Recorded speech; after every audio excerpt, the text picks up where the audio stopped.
Welcome to the Oskar Quentin Debate Live. I talk to people on TikTok about my political beliefs, and it's going pretty good. It's pretty interesting hearing all the reasons that people support Trump. Every now and then I write the prompt, which, the sign here doesn't always have to be exactly what we talk about, but I just feel like it's going to be a sign that's just going to get people angry. And I feel like this one, I'm excited about the prompt. Advice for people watching on YouTube, if you're here watching this after the fact, do leave timestamps in your comments. I've been trying to encourage that. Also, there's a link tree in the bio if you want to follow me in other places and stuff, or go watch the show live on TikTok. It's at 10 a.m. every day, Central Standard Time. I pop on. Rita says, good morning. Good morning, Rita. Who else is here? Uh-oh, the mods aren't here yet. Oh no, we're alone. No, the mods will be here soon, I'm sure.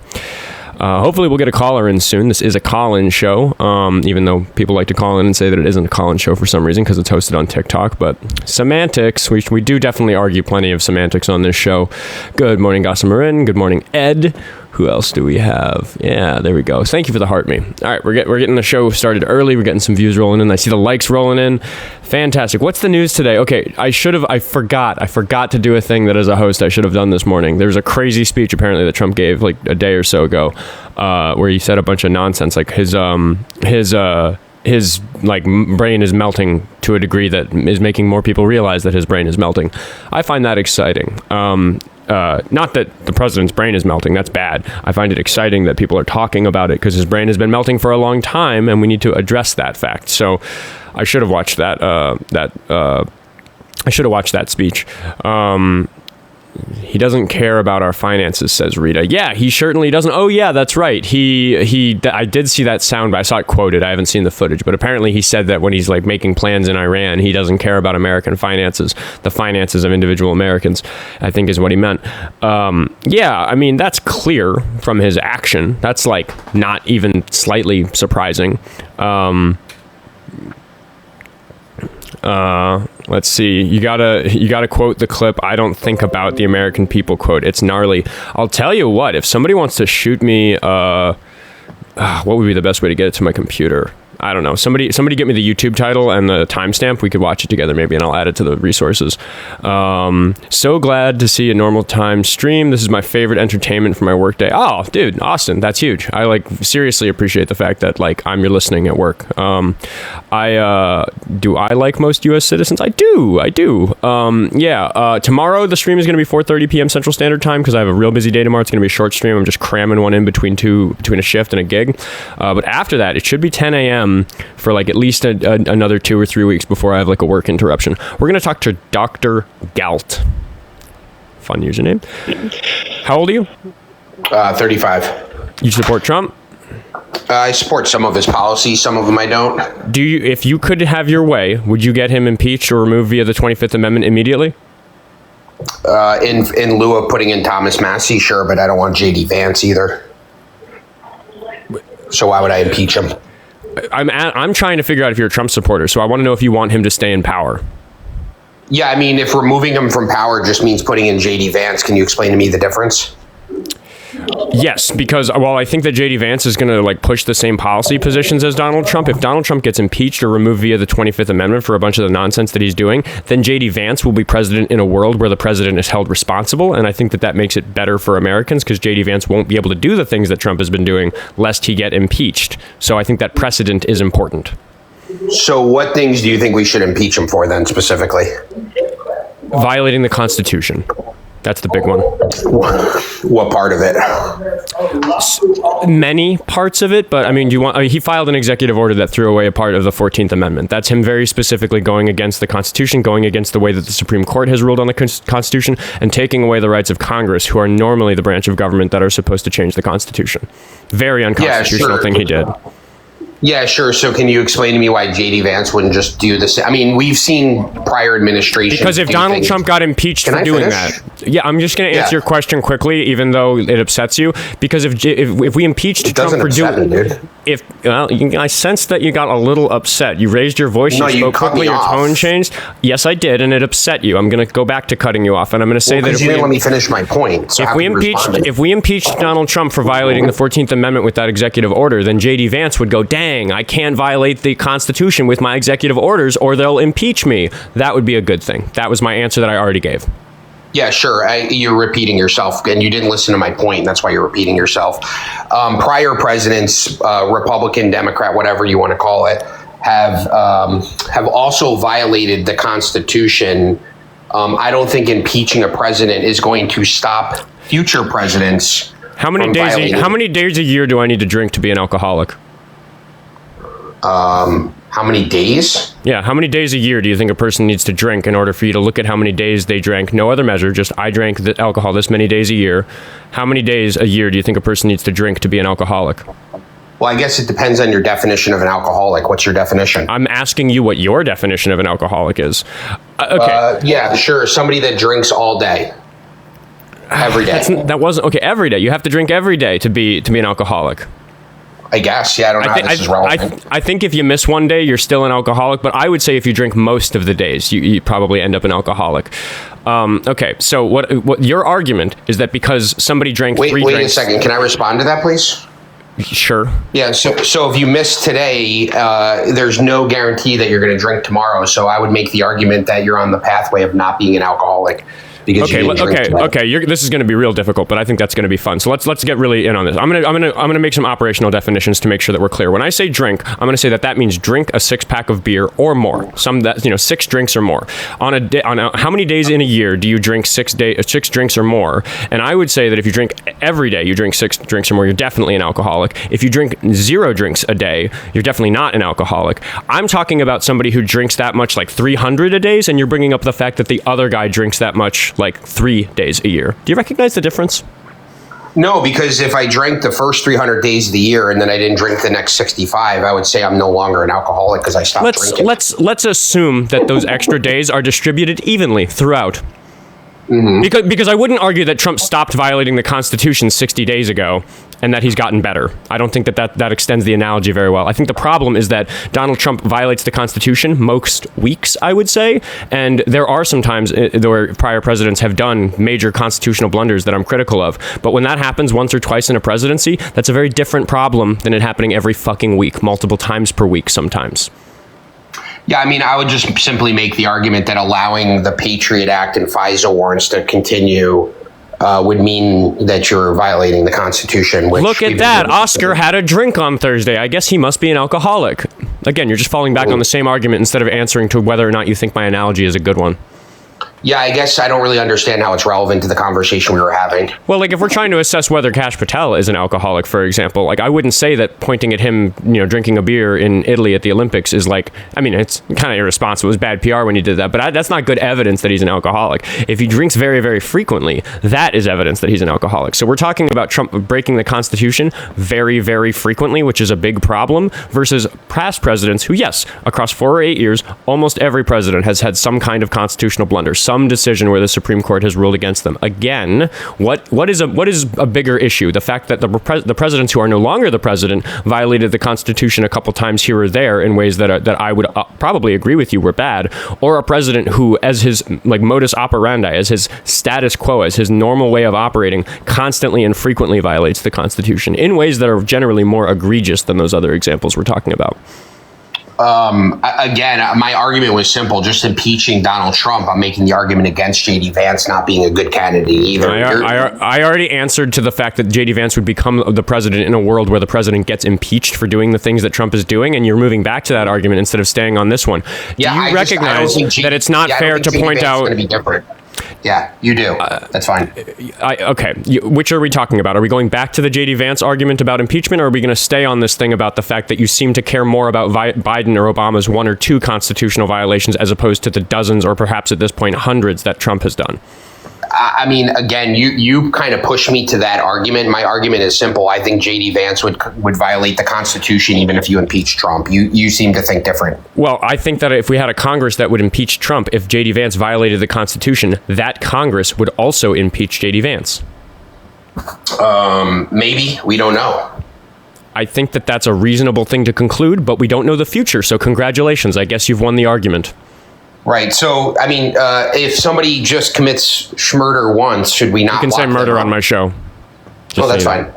Yeah, if somebody commits murder should we not lock them up? So like in the instance that you were talking about of other presidents committing this sort of blunder or violation of the Constitution, are you saying that we shouldn't lock those presidents up? We should only lock them up if they commit multiple murders? I anticipated this being your argument, which is why earlier I said that in addition to the fact that Trump does it far more frequently, I think that if you look at the specific examples of times where prior presidents have had constitutional blunders, they aren't as egregious as, for example, Trump quoting the 14th Amendment in that executive order and saying that this part of the 14th Amendment no longer applies. That's like pretty fucking different than Biden trying to forgive student loans and then Congress or then the Supreme Court saying, hey, you know, that has to do with money and money is really Congress's job, and then Biden saying, okay, you know, like that's very different. So I would say that in your analogy, overturning the 14th Amendment by executive order, that's murder, whereas what Biden did was like speeding or something, like jaywalking. Yeah, and like, I was more talking about the Hodges case. I don't really care about student loans, to be honest. I would probably point more to like the FISA warrants that Biden used. I would point more to the extension of the Patriot Act from Obama. Like those are all in my opinion. And I will say that I think that if you're going to judge the commander in chief of the United States of America, the worst thing that will happen in his presidency will probably be very bad, because I think there's a lot of damned if you do, damned if you don't, which is why we see presidents stuck between a rock and a hard place, where regardless of what thing they choose, there's going to be some legitimate criticism of the action because it caused death or because it violated these people's rights or whatever. And I think that that's so hard to avoid navigating a presidency, because I actually have such a comprehensive knowledge of what it means to be president. I like respect the fact that it's genuinely fucking hard to do it properly every day for 4 or 8 years. Again, you have not like convinced me that you have a good reason to be more concerned about any of that than all this stuff that Trump is doing. Because if you are so concerned about those examples, the Hodges case, which I'm actually not familiar with, but whatever that is, I will admit I'm not familiar with it. Maybe I know what it is, but I don't know it by name. Like whatever particular thing you're upset about Biden or Obama doing, shouldn't you then be like 10 or 100 times more upset about Trump? And that's what I'm not understanding. Well, you didn't ask me if I was upset. Of course I am. I'm very upset about a lot of the central planning and socialist. You really dodged it when I tried to assess whether or not you were a Trump supporter at the beginning of the call, and that makes the calls difficult. Yeah. Well, no, I said I support some of his policies, and you tried to put me in a box. You're in the guest request box. The guest request box is for Trump supporters. Okay, and I support some of his policies. Which ones? Yeah, so although I think taxation is theft, I'll always generally agree with cutting taxes. So I agree with that. I agree with taxation is theft. So you're libertarian? Yeah. You couldn't tell by my name, dude? No, dude, I'm sorry. I don't pay much attention to the TikTok usernames. Like, I try to have conversations. So you think that taxation is theft?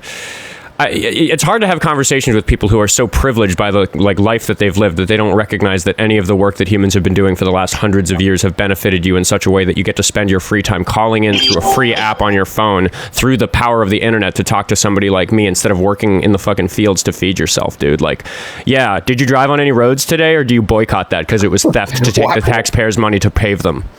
Yeah, I mean, were roads built before taxation? Not very well.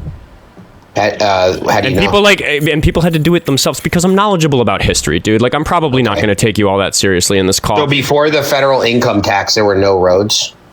You're bottling up these points into... There were no railroads? It's better now because we have more roads, and they get paved again quickly when they're broken relative to in the past. Yes, the situation has improved by expending taxpayer money on it. Sure. Does federal income taxes go to roads?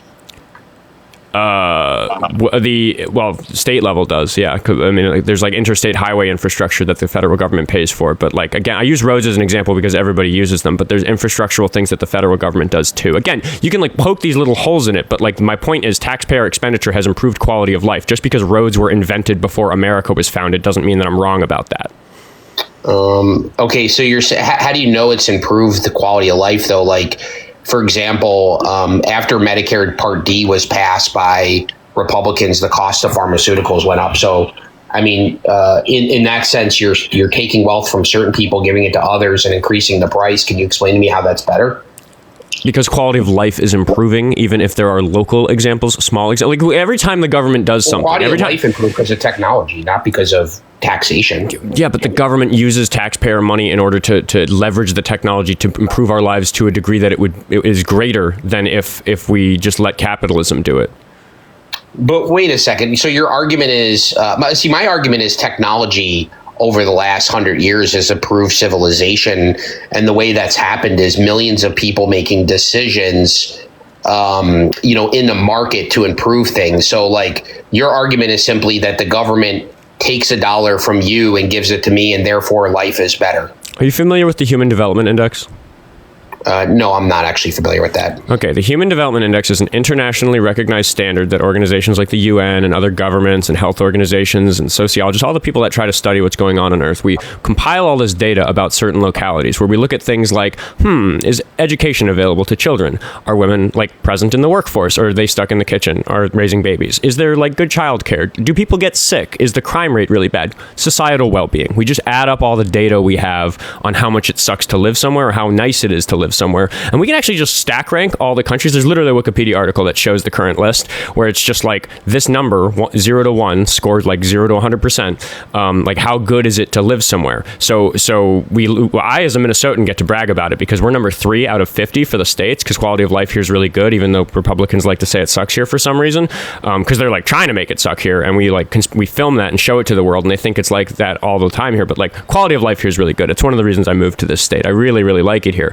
So HDI does a very good job of telling if a country is a good place to live, because if you go look at the list, it makes sense. You don't want to live in a country that has a human development index that's below 0.6 or something. That's really, really bad. If you look lower on the list, it's all the countries that have civil wars and famines and dictatorships or gang run streets where the government's failing, all these warring countries in Africa and places like that, they score really, really poorly. And if you look at the top of the list where the score is the highest, it's the country where the taxes are highest.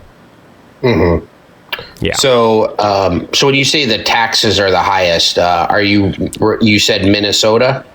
Well, among states, Minnesota ranks third. I mean, I could pull up the HDI list if you want to just look at it. That might be fun for everybody to have on the screen while we're chatting. Yeah, you can throw it up there, but you could even just look at states like New York and California where the wealth disparity is at its greatest. You could say that the poverty rate is at the greatest. You could say it's because more people are there. The HDI considers. Wait, you just listed things. Can I respond to you? I'm going to guide the conversation because it's my show. You just listed things that are included in the calculation of the HDI, just so you know. Yeah, that's fine. You can look at the dropout rate in California, and I think you can just simply look at the wealth disparity in both California and New York. So if that is the case, and the poor technically in California have worse outcomes in New York and California, but yet the taxation is high, I'm not seeing where you're drawing the correlation between taxation and prosperity amongst poor people. I'm just not seeing that. What I'm saying is that instead of naively picking one thing you're upset about, we can look at something that many, many thousands of experts have contributed to for years, which is this number in this second rightmost column here, which is out of 100. It's a score out of 100% or 0 to 1 if you're going to do it the way a mathematician would. That includes all the things that you're talking about and all the other things. It's very difficult to come up with this calculation. You have to balance these things and weight them, but statisticians work really, really hard on this, and quality of life happens to be best in Iceland at the moment, according to this measure. Negligibly, 0.972 versus 0.97 in Norway and Switzerland, which are tied. This metric isn't accurate enough. Sorry, my cat's playing the piano. This metric's not accurate enough that it really matters that Norway is slightly lower than Iceland here. The point is they're both at the top, and if we scroll down, we can find that, where's the United States?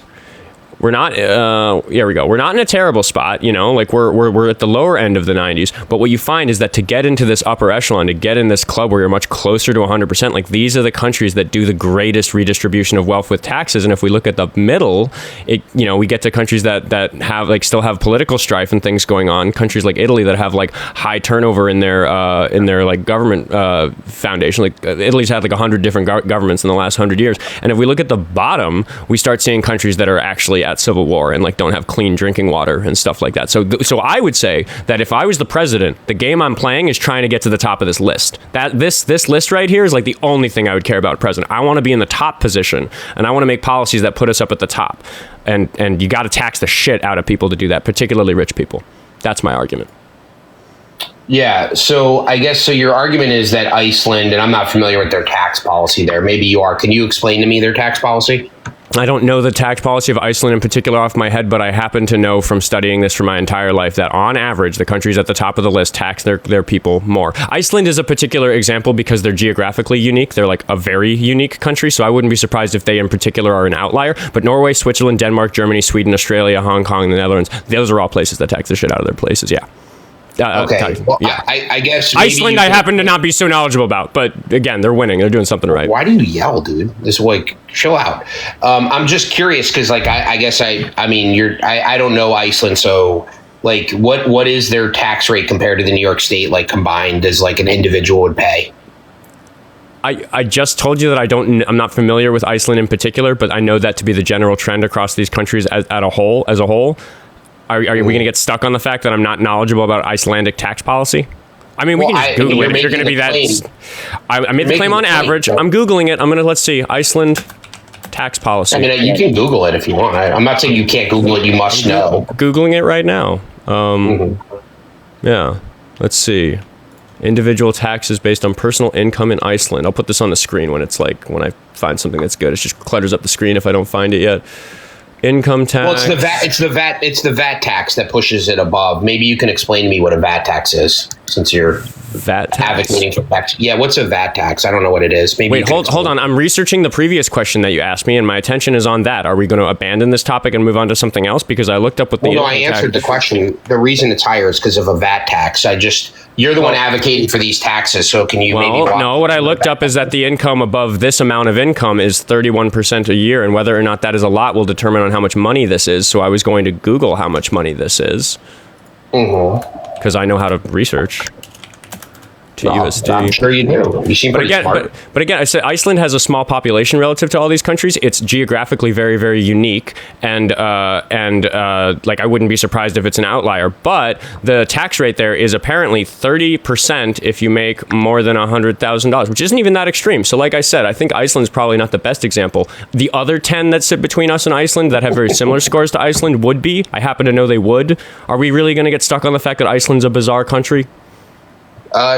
I mean, Iceland doesn't even have more people than Maine, so... yeah, I think it's a small sample size. They might be winning for a reason that's unique to them. I predicted that might be the case, even though I didn't happen to know how the tax brackets, which are pretty high in Iceland, work. So, like...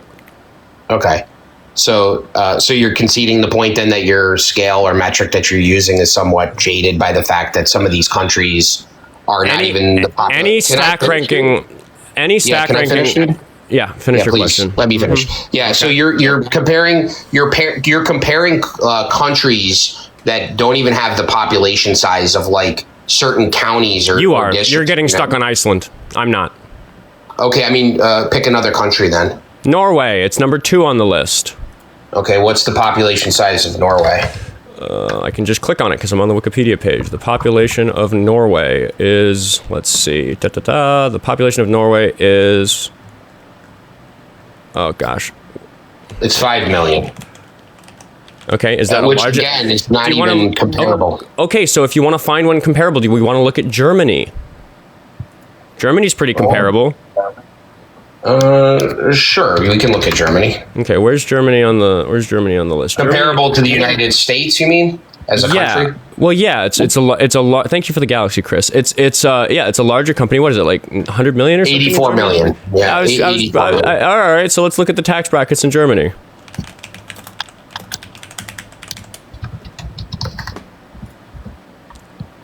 All right, I'm actually going to do a naughty thing, and I'm gonna trust Google AI, but please fact check me in the chat if I get the tax brackets wrong. So up to £12,000, you don't get any tax. That's free. You get to live for free below that round. It's progressive tax rate 14 to 42% as you go up to £70,000. So we're like round about $100,000, and above that it's 42, and then it creeps up to 45. So yeah, this is higher than the United States by a chunk. This would be a beneficial tax bracket if we used it here. What would be, do they have no tax write-offs? Like, so if I'm a company in Germany and I, like how it's similar in New York and like the United States, where if I buy something, it would lower because you would agree, like you could set a tax rate of 45%, but if there are ways around lowering your tax liability. Why is it that people, whenever we get to the point in the conversation where it's like, yes, clearly higher taxes are better, the next part of the argument is, but if we made the laws that way, rich people would find ways around it. Like, what the fuck, dude? Like, we'll just find it. We'll work on it. Yes, people cheat the system. We'll work on enforcing it, but it doesn't change the fact that taxing people more is better. That's still true in Germany. The rich people still want to get around it in Germany. They either have figured it out or not, but as a matter of fact, their tax bracket is much higher than ours, like across their population generally, above a certain income level, and they're doing better on human development index. Not to mention the fact that most of the world started calling Angela Merkel the leader of the free world during Trump's first term because he completely tarnished that label of the president of the United States. Like, Germany's a great example. Yeah, no, I don't. That's not the argument I was even going to make. The argument I was just going to simply make is I think a lot of times when we look at the tax policy, even within the United States, absent of like Germany, most of the time when a politician comes out and either says they're going to raise or lower taxes, to me, what they're doing is signaling to the market of whether or not there's going to be an increase or decrease in demand. It couldn't possibly be because they understand HDI and they want life to be better for people who live in a place. No, because right?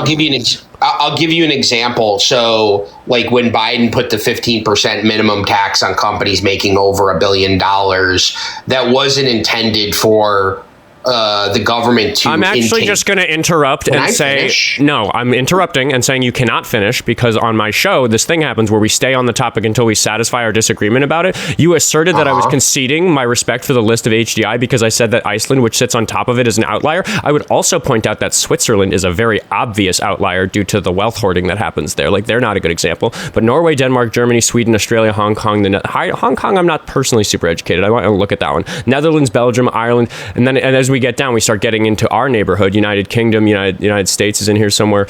Oh no, we're a little bit lower than that. Anyway, the point is, like, you're looking at the counterexamples, and you asked me if I was conceding because of these outliers, and I said no. So we looked at the countries that better represented what life is like in the United States. We found that they do in fact support my argument with a population that's on a similar scale of the same order of magnitude as ours is. And now you're moving on to all this other shit. Yes or no? It's good for German people that the tax brackets are that high. No, it's not good. So, okay, given what we just spent all this time looking at, please support that claim. I'm not going to move on from it.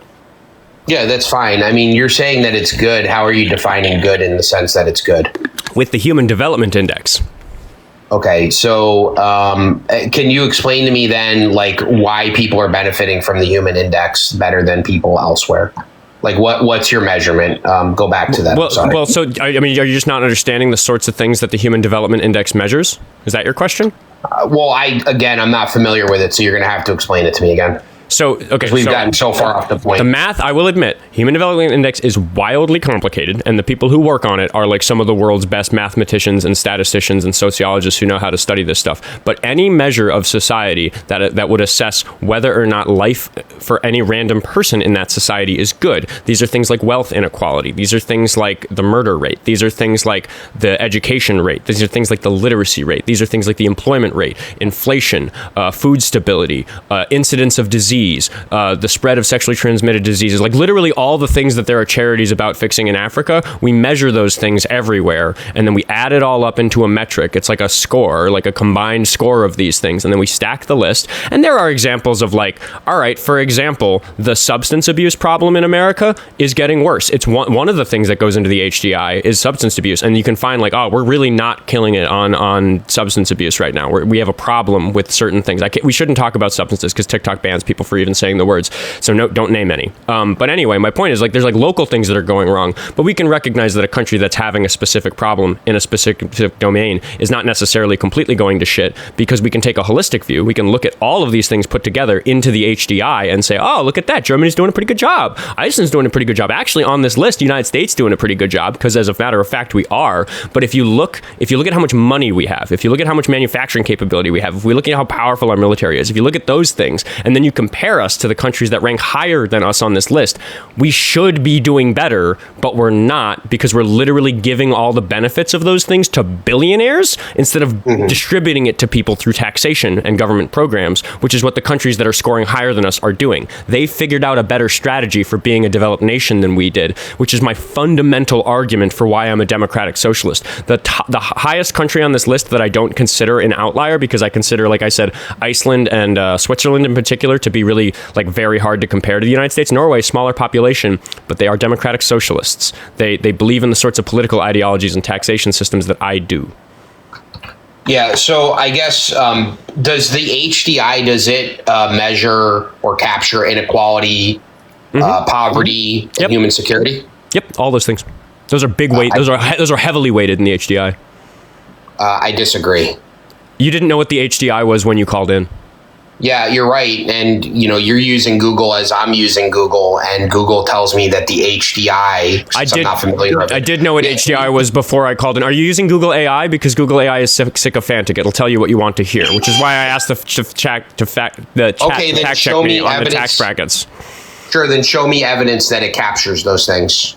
I mean, just like I would point you to the Wikipedia page for HDI. Wikipedia? Yeah. I argue in favor of using Wikipedia for general knowledge because it's an incredibly reliable encyclopedia. And anybody can update Wikipedia, right? That's not, that opinion is 20 years outdated. That used to be the case. Wikipedia. Can you show me a source outside of Wikipedia that shows that it captures inequality, poverty, and human security? So I'm going to show you how to use Wikipedia, which is that if you see a particular claim here, like for example, this paragraph that describes what the Human Development Index is, one thing that you can do is look at the end of this paragraph where if we go, you see this little 1, 2, 3, 4 right here? This little... Yeah. So where is it sourcing that information from, though? From Stanton and Elizabeth, the Human Development Index, a history report.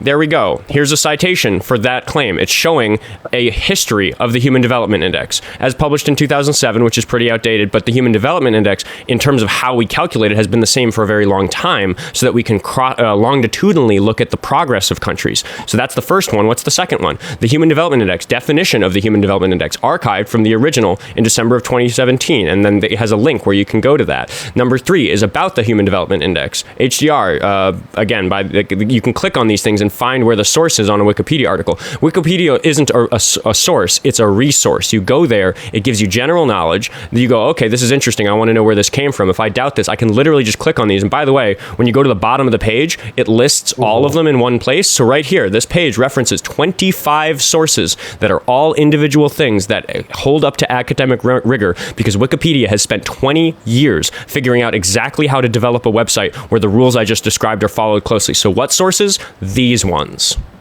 So why don't you just go to the HDI website and look up their definition and methodology? Wouldn't that just be the primary source, not Wikipedia?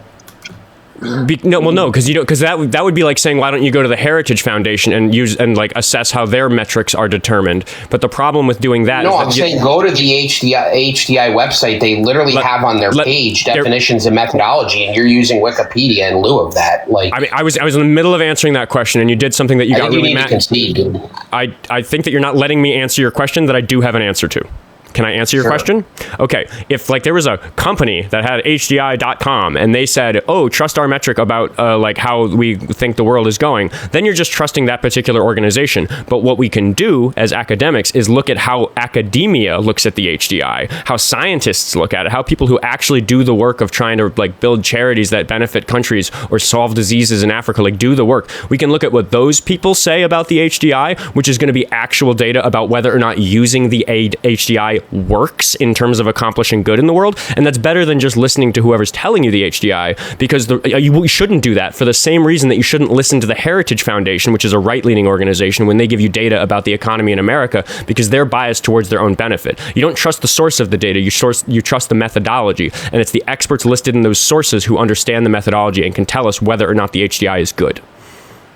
Okay, so if the methodology that's being used to capture the data doesn't say that it's using these things like poverty rate to capture the data, and I'm just simply saying that poverty rate is not captured in the data, then how are you making the claim that it is? I'm going to Google the question. Is the poverty rate, by the way, the reason that you don't might need to just go to the HDMI website. They tell you the methodology. Dude. I think the HDMI website would probably have information about HDMI cables, but I'll forgive you for that one because I make that mistake on this show all the time. I always say HDMI when I'm just getting a dig in. Anyway, let me talk. The reason the poverty rate might not be considered in the HDI, this is American egocentrism. The poverty rate is a thing that an economic standard that we have in America. It might be different in other countries, but it's not a universal standard. What's the poverty rate in Zimbabwe? I don't know. Do they do that there? Is that a thing they consider? I don't know. The HDI is a universal metric instead of like an American political ideology, which is something that you think about when you think about the poverty rate. But I can Google the poverty level in an abstract sense, how much money people have, how much wealth people have. Yes, that's a huge measure on the HDI. But no, like what the American poverty rate is, probably not. I think that's probably where the issue that you're having is. Shall we Google the question, is the poverty line considered in HDI, and see what Google gives us? I don't know why you don't just go to their site and use what they say. I mean, I just explained that. We can fucking do that if you want, because I do actually happen to trust them. I just have too much academic integrity to sit here and trust their results. But wow, look at all the good stuff that's happening. Results, then why are we using the results? You can trust the results. What? You can trust the results because the experts say the results are good, not because the person delivering the results promises that they're good. I just explained this very clearly. For the same reason that I don't trust the Heritage Foundation, I don't just trust HDI.UNDP.org. I trust the fact that all of the experts on the planet that actually deal in solving societal problems consider this the gold standard for assessing whether or not you're doing a good job solving societal problems. Can you give me a name of one of these experts that you're invoking?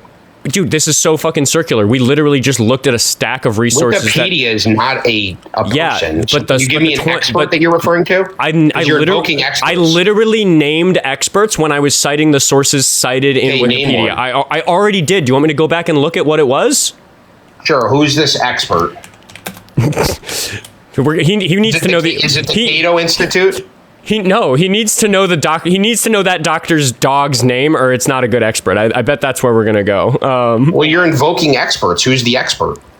What if the expert's like Stalin? Would you take Stalin's opinion? I would. It would damage my opinion of Wikipedia if I clicked on this number one citation here and the person listed was like Stalin or Mussolini. Yeah, that would be a point against Wikipedia's favor. It's not. It's somebody. It's Stanton, and it's Elizabeth A. Stanton. That's the expert.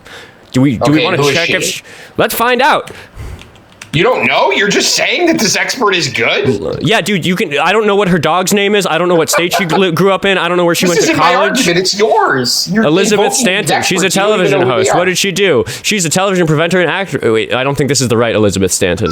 No, she's too young. No, this You're Elizabeth. Using an expert off Wikipedia. I'm not. This Elizabeth Stanton was 12 when the citation was made. It's the wrong Elizabeth Stanton. Why are you laughing? Elizabeth Stanton's a common name. Experts, you don't even know who they are. I'm showing you how to research, and you're just laughing at me while the chat laughs at you. That's fine. They can laugh at me all they want. You're the one. They can. That's why we do the show, dude. Like, all right. I'm gonna discontinue the rabbit hole of clicking on things on Wikipedia until you believe me, because I know you're not going to. You can't back your claim. You said experts say it's good. Which ones? All right. I'll give you one more. And then you invoked Wikipedia, bro. That's how you debate, invoking Wikipedia? Yeah, I already gave my answer on Wikipedia, and you're going back to it because I've cornered you so badly that you've run out of arguments to give, so you're just regurgitating the ones I've already destroyed. Listen, I already acknowledged I didn't know what HDI was. And I looked on their website and found their methodology. And I explained why you shouldn't. Hold on. But you shouldn't trust a source as to whether or not they are a good source. Do you understand that? You need to use external resources to determine whether or not another source is good. Trust me, bro, is not a good argument. So if you go to HDI, it's trust me, bro, because they are themselves. If you want to assess if they're good, you need to listen to something external to them. Cool. And I said, what experts? You said Wikipedia. I said, okay, I didn't say Wikipedia. That's false. You're putting words in my mouth. I said Elizabeth A. Stanton. It's taking me a little bit to find her because a lot of these researchers don't have like Wikipedia pages to like look at them about. I got the wrong one and you laughed at me because there's an actress named Elizabeth A. Stanton, which happens to be the first thing I clicked on when I Googled it. My fucking bad that Elizabeth A. Stanton, who did this research on the HDI, isn't fucking famous enough for Google to put her up first. These are not good arguments. You know it. And I can hear in the sound of your voice that you're made uncomfortable by that fact. No, because you're invoking experts, and you can't even substantiate one expert that's giving you this opinion that you hold. I did, and I think I'm going to say, given how effectively I've been able to do that, the burden is now on you to prove to me that the HDI is bad, and I'd like for you to go do homework and call into my show another time and bring that homework back. I'm not saying it's bad. I'm saying that the methodology that they're using is not the methodology you're claiming they use. And then you're saying it is, and then I'm saying, okay, fine, tell me. And you're saying there's these experts. I'm like, okay, where are they? Who are they? And you're you know what? Let's use your method. Let's use your method, because if we Googled that question, is the poverty line considered an HDI? Here is that exact source that you said, HDI's website, where it says in the Google blurb that's generated by detecting text on this webpage. Oh, am I wrong? Just go to their website. Is there egg on my face? It does not reflect on equality. Wait, hold on. Let's see what it says. Maybe you're right about how they measure poverty. Let's see. I was about to give you the gotcha, but I read it and it said that I'm wrong. So let's see if there's egg on my face. I don't even care about a gotcha. Okay, let's see what it says, dude. Like, you wanted to listen to them, and I'm like being honest about the fact that when I went to go read that, I thought, oh, it says not poverty. Let's see what they have to say about it. The HDI simplifies and captures only part of what human development entails. It does not reflect on inequalities, poverty, human security, empowerments, etc. The HDI reviews other composite indices as broader proxy on some of the key issues of human development: inequality, gender, and disparity, poverty. Okay, so I learned a thing about HDI today, which is that they don't actually care how much money you have. They care about how much food you have. So yes, they measure how much food you're able to buy, not how much money you have. Big L for me, I will admit it. I will adjust how I talk about HDI for the rest of my life, because now I've read that and I know that. But again, what we're trying to do is make people's lives better.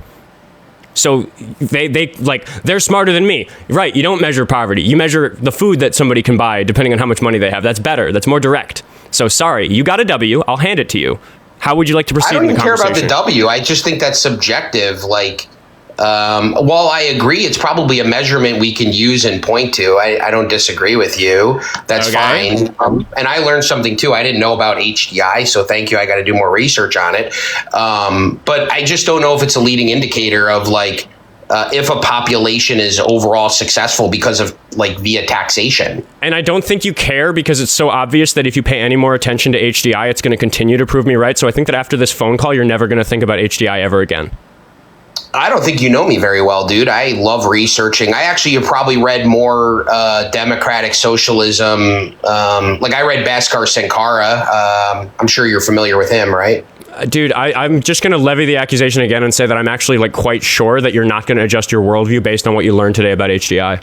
I am, because I was wrong about something about HDI, because it's very clever what they're doing. Yeah, you should, I guess, now that I think about it. Yeah, I was totally wrong. You shouldn't measure the money, because money doesn't make your life better. The things you spend money on make your life better. So what if the society, if a government took away money completely but gave everybody everything they needed for free?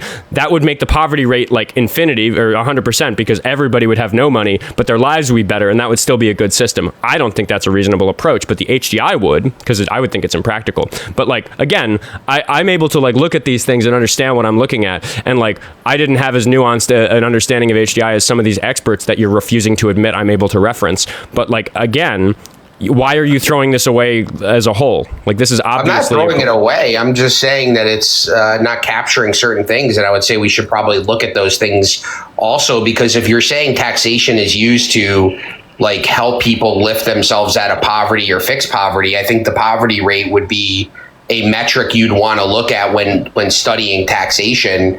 I'm just curious, what do you think about Bhaskar Sankara? I don't know. I'm not familiar. Okay. I'll make a tab so I can do. I always, whenever people ask me a direct thing, Bhaskar, how's that spelled? Bhaskar Sankara. You should look. I mean, if you're a Democratic, so I'm assuming you're in America, you should probably know who he is. He's one of the leading candidates within your party. Okay, I mean, yeah, you can school me on all this, or you. No, I'm just saying. Literally asked how to spell it so I can research this on my own time later, and you're refusing. Fucking spell it. Well, so I can no, learn I'm just saying that you're saying to me spell that it so I can learn. Yeah, I'm just saying you said spell that I don't have it so I can learn. You're crashing out, bro. Spell it so I can learn. You're funny, man. Dude, I want to learn what it is. Tell me, come on. Yeah, he wrote, hold on, let me find it. I haven't read it in a while. You don't know how to spell it? Wait, you don't know how to spell it? Yeah, I can see Just that. like I didn't know about Elizabeth A. Stanton. You don't know anything about this, do you? Yeah, so his name is spelled B-H-A-S-K-R. Sorry, say it again. B-H-A. Yep, S-K-R. S-U-N. Sunkara. There you go. Yeah, I'm dyslexic, bro. Sorry. No shade on that, dude. It was just an absolute W given the way that you have navigated this conversation. What I just did was disingenuous and insincere because this is an unusual name and hard to spell. But the reason I did something that was disingenuous and insincere is to demonstrate to you that the way that you've been communicating with me is ineffective for argumentation. W, host. If that's the W you need to take, I'll grant it to you, bro. No, dude, the W is the HDI. I mean, this is a great call. I'm excited about this one. But you should read his book. If you're going to be a democratic socialist in America, you should probably read his book. It's pretty good. Okay, all right. I will. I'm not going to trust your opinion on that, but I have. You're going to hate this, but I have his Wikipedia article saved in a tab. I'll read it later. Just so you should read his book. Don't read, dude. Get off Wikipedia. I'll read his Wikipedia article and then decide whether or not I should read his book based on that. Yeah, I mean, he's probably one of the leaders in your party, except for AOC. Now, I will say, given that AOC just actually, like, the polls just came out, the most recent ones about who people want to be the candidate for the Democrat, and she is leading ahead of Pete Buttigieg, who's closely behind her. They're both about 25%. I would say that no, those two people are, and this person is not. You care a lot about this person, and you have egocentrism, which is why you feel that he's that important. I would argue that if he was that important, I would already know who he was. If he was leading If he was leading my movement as a democratic socialist, yeah, I think I'd be aware of him. And he might be important. He might have written a very good book. I'm just saying that these things where you use your value about something to assess how important they are, which happens a lot on this show. It's a problem I'm familiar with. I'm skeptical of it. So I'll check it out. Yeah, he's the former vice chair of the DSA. Okay. So, yeah. So I'm just curious, like under you. So you said you're a democratic socialist? Yeah. Okay. So you would admit then that your goal is to reform capitalism into socialism. What is your take on... No. That would be different. That would just be socialism. I'm a democratic socialist. Do you understand the difference? Well, I guess from what I've read from democratic socialists, the intent or end game is to reform into socialism. Is that not the intention of democratic socialists? If you learn from this guy's books that that's what socialism is, then I would probably not want to read his books because I probably think he's some kind of hack. Because no, that's not at all what democratic socialism is. Who should I read then? Like Bernstein, LaSalle, like which democratic socialist? I don't actually have a good answer for that because the reason I've become a democratic socialist is because I spent my entire life learning about how all this stuff works. So I don't have a monolithic resource to give you, but I can tell you why you should be a democratic socialist. Maybe you should listen to the political debate commentator Oskar Quentin. He has some pretty good nuanced opinions about democratic socialism. But anyway, I like that guy. But the difference between socialism and democratic socialism is that socialists don't like capitalism. Democratic socialists like capitalism because it creates competition in the workplace, which allows there to be progress in technology, competition for important matters. But we recognize that there's a set of domains within which capitalism is deeply pernicious because the success of businesses has to do with the core American values, life, liberty, and the pursuit of happiness. So when it comes to things like education, policing, the fire department, medicine, incarceration, the judicial system, all that good stuff that we do with taxpayer money, that stuff gets really fucking broken if you let capitalists run it because they're not concerned with doing those things well. They're concerned with making money. So we should use socialist ideologies within those particular domains while letting capitalism run free elsewhere. Okay. So I guess you don't see a problem with wages. You don't see a problem with property ownership as it relates to like factories and things like that. I see lots of problems relating to the very broad topics that you mentioned, and I have nuanced opinions about them that cannot be answered with a yes or no to what you just said. Okay. Well, I mean, typically from what I understand, and I debate a lot of Marxist, socialist, different flavors of your ideology on here. Typically what I've noticed is most people are reformists or revisionists, and then you have the revolutionists, but they all agree fundamentally that wages are exploitation and that we must abolish ownership. Yeah, right. I mean, again, you said that those are flavors of my belief, but those are so staunchly against the things that I actually believe about society that I'm just going to reject that on the face of it and be like, no, dude, I don't think that any of the things that you just said. I'm in a very different school of thought.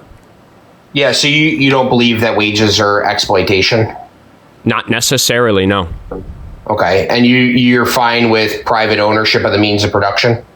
I'm fine with private means of production within the sort of regulations I just described, because there are domains in which it becomes problematic. And one that I didn't mention, which is like kind of separate to the sort of like we should do these things with socialism argument that I just made, is that when it comes to extreme wealth and monopolies, I think those are bad for similar reasons. So we need to have regulations that control those. So I believe in some of that stuff. But for the most part, like basically the thing I have to say to like my average caller, and I don't think you're my average caller, but like my average like Trump supporter who like is like afraid that people like me are going to take away his American dream. It's like, nah, dude, I want you to start that landscaping company. I want you to buy that big truck and run your landscaping company and like hire a bunch of employees and control it all, be like the sole owner of this business and like, you know, build a pool in your backyard and like have a hot wife or, you know, fucking vacation, whatever you fucking want. Like that I'm okay with. It's that if you owned every landscaping company in America, you'd be capable of doing things that were unfair to people who needed landscaping work or worked at landscaping companies, because you'd have sole control over the entire industry, and that has nothing to do with some guy making it in this world. I want you to make it. I want everybody to have a chance to make it, and that works fine with capitalism if you want to work hard and get educated and do something good with your life. I'm literally talking about systems and companies and organizations and structures and industries that are tens, hundreds, or thousands of times larger than that individual and their American dream. Okay. I'm just curious then, I guess, what's your definition of like the socialism you want? Because I'm kind of confused. I just spent 5 minutes giving it to you. Well, you just define just regulated capitalism. You're not defining like to me, socialism. The regulations that I believe should be applied to our capitalism systems are ones that are socialist within particular domains. I explained it very clearly. Okay, so socialism to you then is just the restriction of monopolies within a private market and regulations that are put in place so that organizations or one body of entity doesn't become a monopoly. Is that? Yeah. That's kind of what I. Yeah, I'm for socialism within the domains I listed and a few others, because there's like a dozen things that really just we shouldn't be doing capitalism with. And then, yeah, I'm with like antitrust and anti-monopoly stuff, because it is just so obviously evil to let somebody win the game that much. I think we should cap the high score such that you can't become Jeff Bezos, because Jeff Bezos is making almost everybody's life worse, which is just a shitty thing for a human to be able to do. I think we should regulate that. But I don't think that the guy who's running a successful landscaping company and like really crushing it and like is rich and gets to have like a mansion, like I'm not worried about him. Good job, that guy. I believe, and I'm just curious, this is my slogan, I think the free market should eat the rich. And I think historically... But it won't. It doesn't.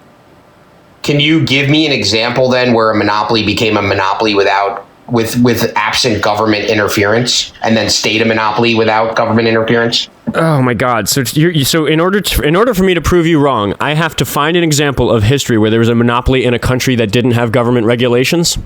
No. I'm saying where they didn't get so I'll give you an example of one that most people use, right? So I'll give you two actually. I'll grant. The chat's saying Amazon, because I literally just did give an example of Bezos that I was going to say until you said without government regulations, because you can find government regulations that affect like Jeff Bezos, which disqualifies him as an example. Even though I would argue that the reason Jeff Bezos was able to do that is because we didn't regulate him enough. Because it's silly to propose like, oh, show me somebody who did it without regulation. It's just like, dude, like. No, there aren't countries that don't have government regulations. I don't think there were billionaires in our pre-civilization tribal society that didn't have government regulations. So I'm not going to be able to find an example that fits your hypothetical. Sorry. Well, again, so I'll give you two, like Ma Bell. You're familiar with Ma Bell and AT&T? Yeah. Yeah, so the reason why Ma Bell was able to become the monopoly that it was, that the government then proclaimed some sort of These are the phone companies, by the way. Bell was like the original big monopoly, just for the audience, not for you. Yeah, for sure. Yeah. This is like so they were... As global telecom took off, there was an opportunity for a monopoly to strike up, and in America, it was Bell and AT&T. But yeah. Anyway. Well, yeah, Ma Bell became AT&T. But yeah, anyway, nonetheless, Ma Bell received special contracts from the government that granted them the ability to become the monopoly that the government then later proclaimed victory on, breaking up said monopoly that they granted the monopoly for. You could even make the same argument for the Rockefellers, to where they were granted special land leases by the government and control of that sort of territory. And you can make the argument that Rockefeller, even though he was granted these privileges and was a bad actor, we all agree Rockefeller was a corrupt individual in the market. He started to lose market share, not because the government stopped him, but actually because other companies like Texaco started to eat into his market share. and other people in the market didn't want to deal with Rockefeller because he was an evil person and corrupt, right?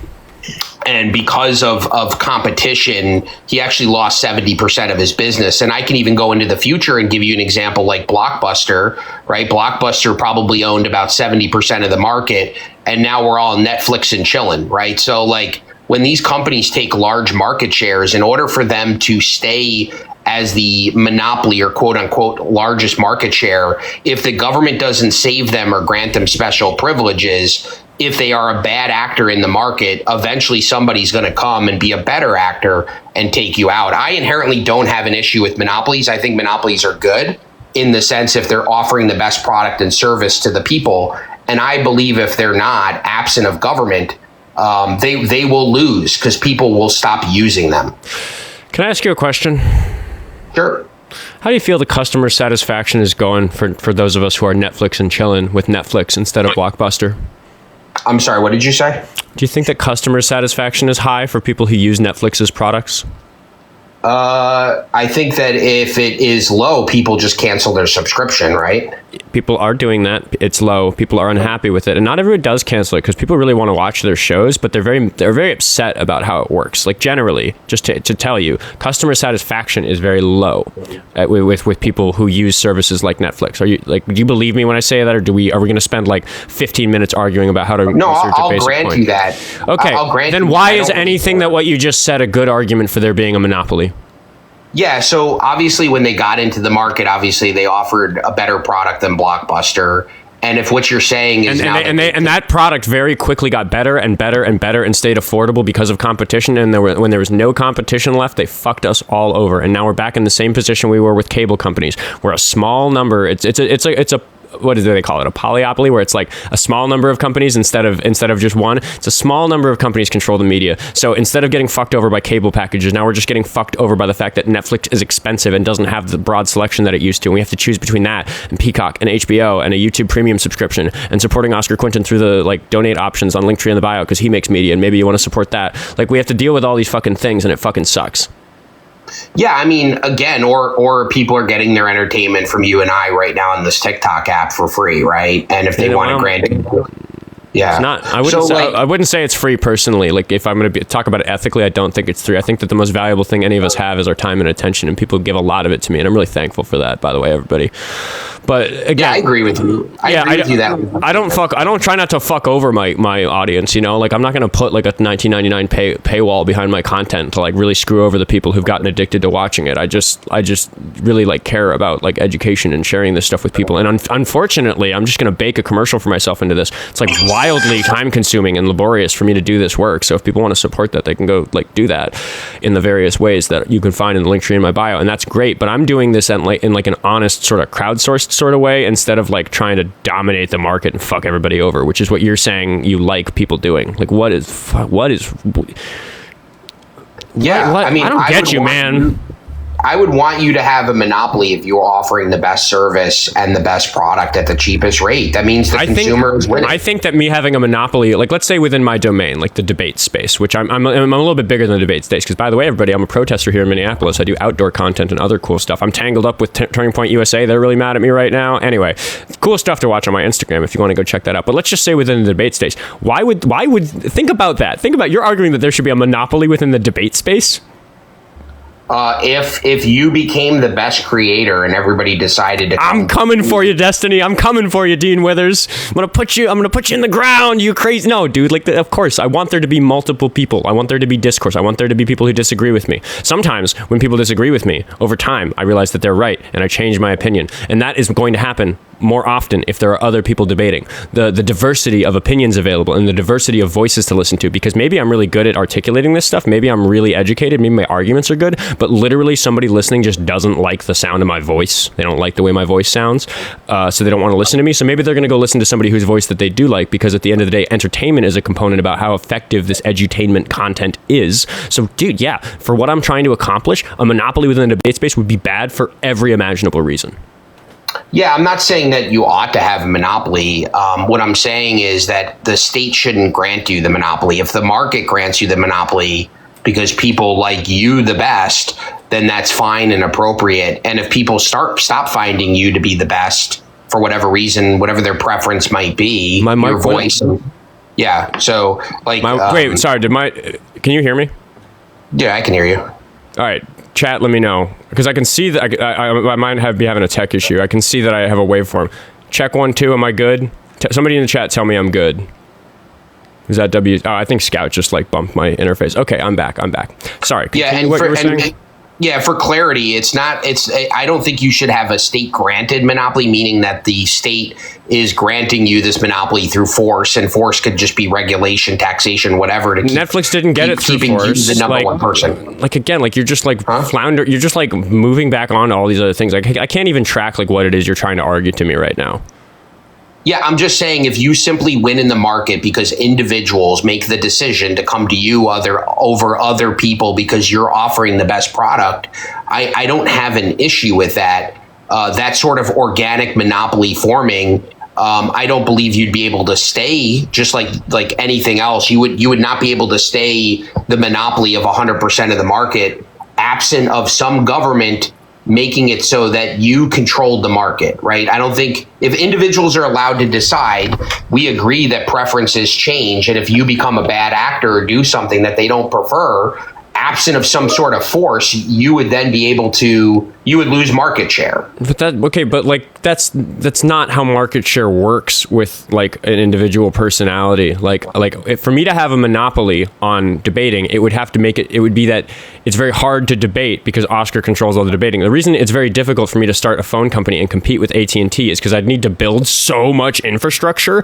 in order to like even get started, that like the barrier to entry is too great for me to be able to participate. So I can't, which is why AT&T stays in power unless we break them up. That's not how it works with debate spaces, because you can become a debater by walking out onto the street, meeting a stranger and debating with them about something. I have no control over whether or not other people debate. Whether or not I'm successful at debating doesn't take away people's chance at getting caught in the algorithm. It doesn't take away people's chance at being successful on TikTok Live. The things are unrelated. Whereas when it comes to systems where a single monopoly can control the market in such a way that it becomes impossible to enter that market, that's what makes monopolies bad. And then once they have achieved that, they can do practices that are bad, that their customers don't like, that are bad for people's quality of life, and nobody can fucking do anything about it without a regulation because of that issue of barrier to entry. If I became the most popular debater and people only listened to me, and then I shitified my audience because I'd already captured everybody, what would happen is that somebody else would come along and do better, and there'd be nothing I can do to stop it because I don't need to build infrastructure to be a debate host. I just need to sit in this chair and talk to you.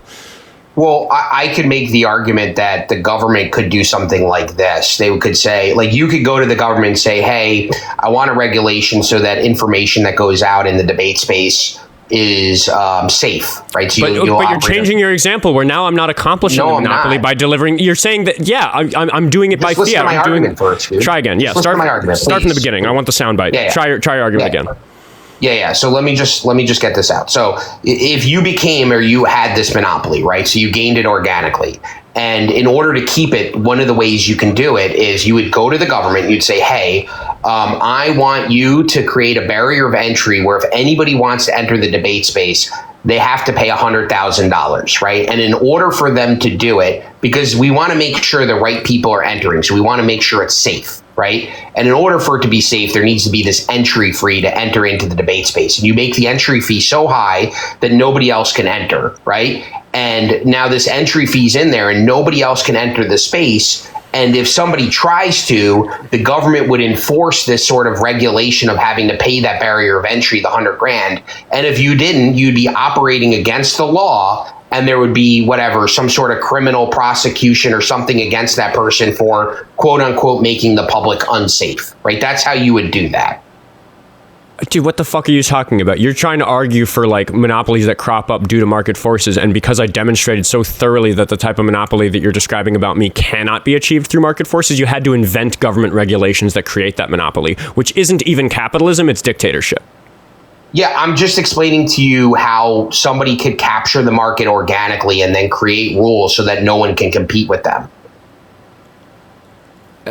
Through regulations. What are we even talking about? Like, what is this rabbit hole that we're down? Like what the fuck is your point right now?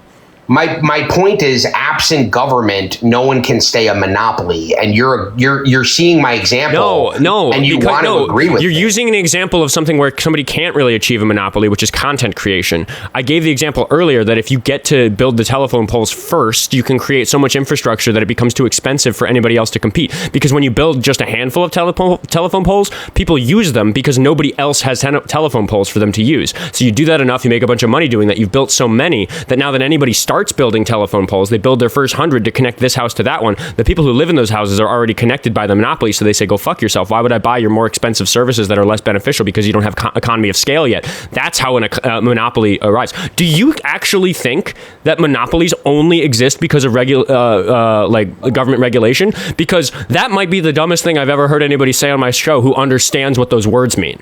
Because I've heard dumber things from people who don't know what those words mean. But if you know what those words mean, that's the dumbest thing I've ever heard such a person say. No, that's not what I'm saying. I'm saying monopolies can exist in a market. I'm fine with them as long as the government isn't giving them. That wasn't the question.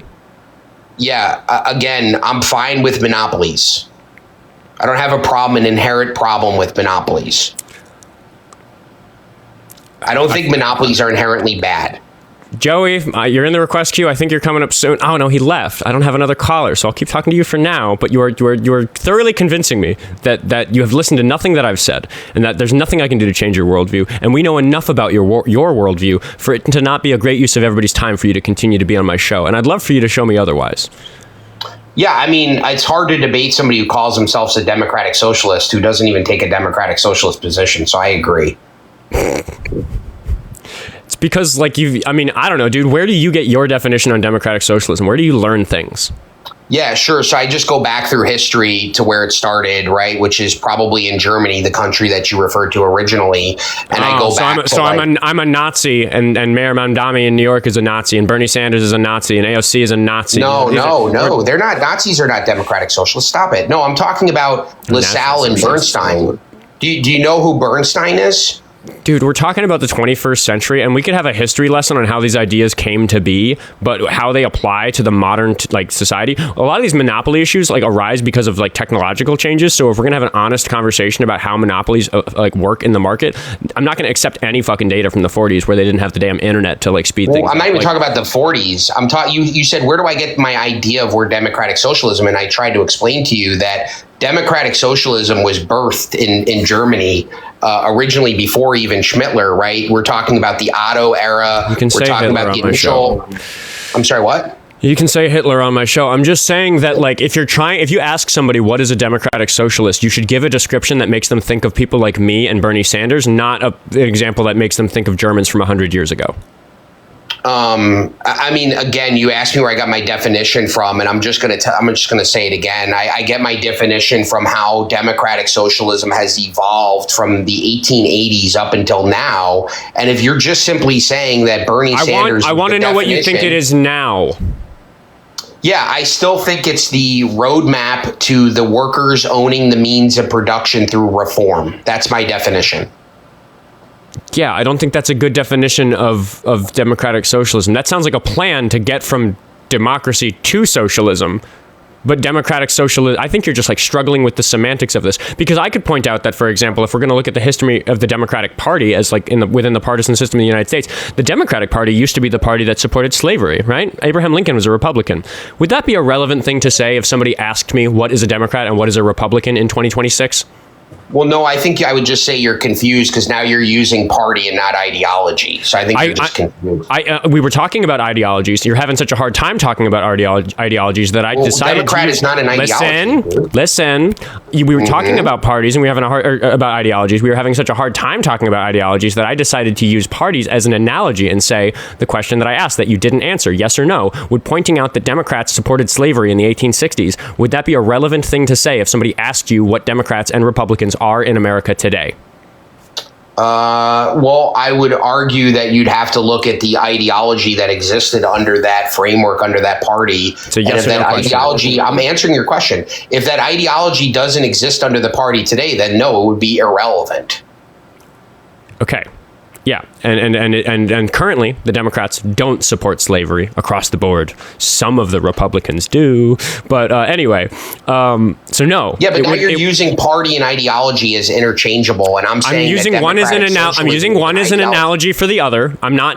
Do you think that using something as one thing as an analogy for another is to call them interchangeable?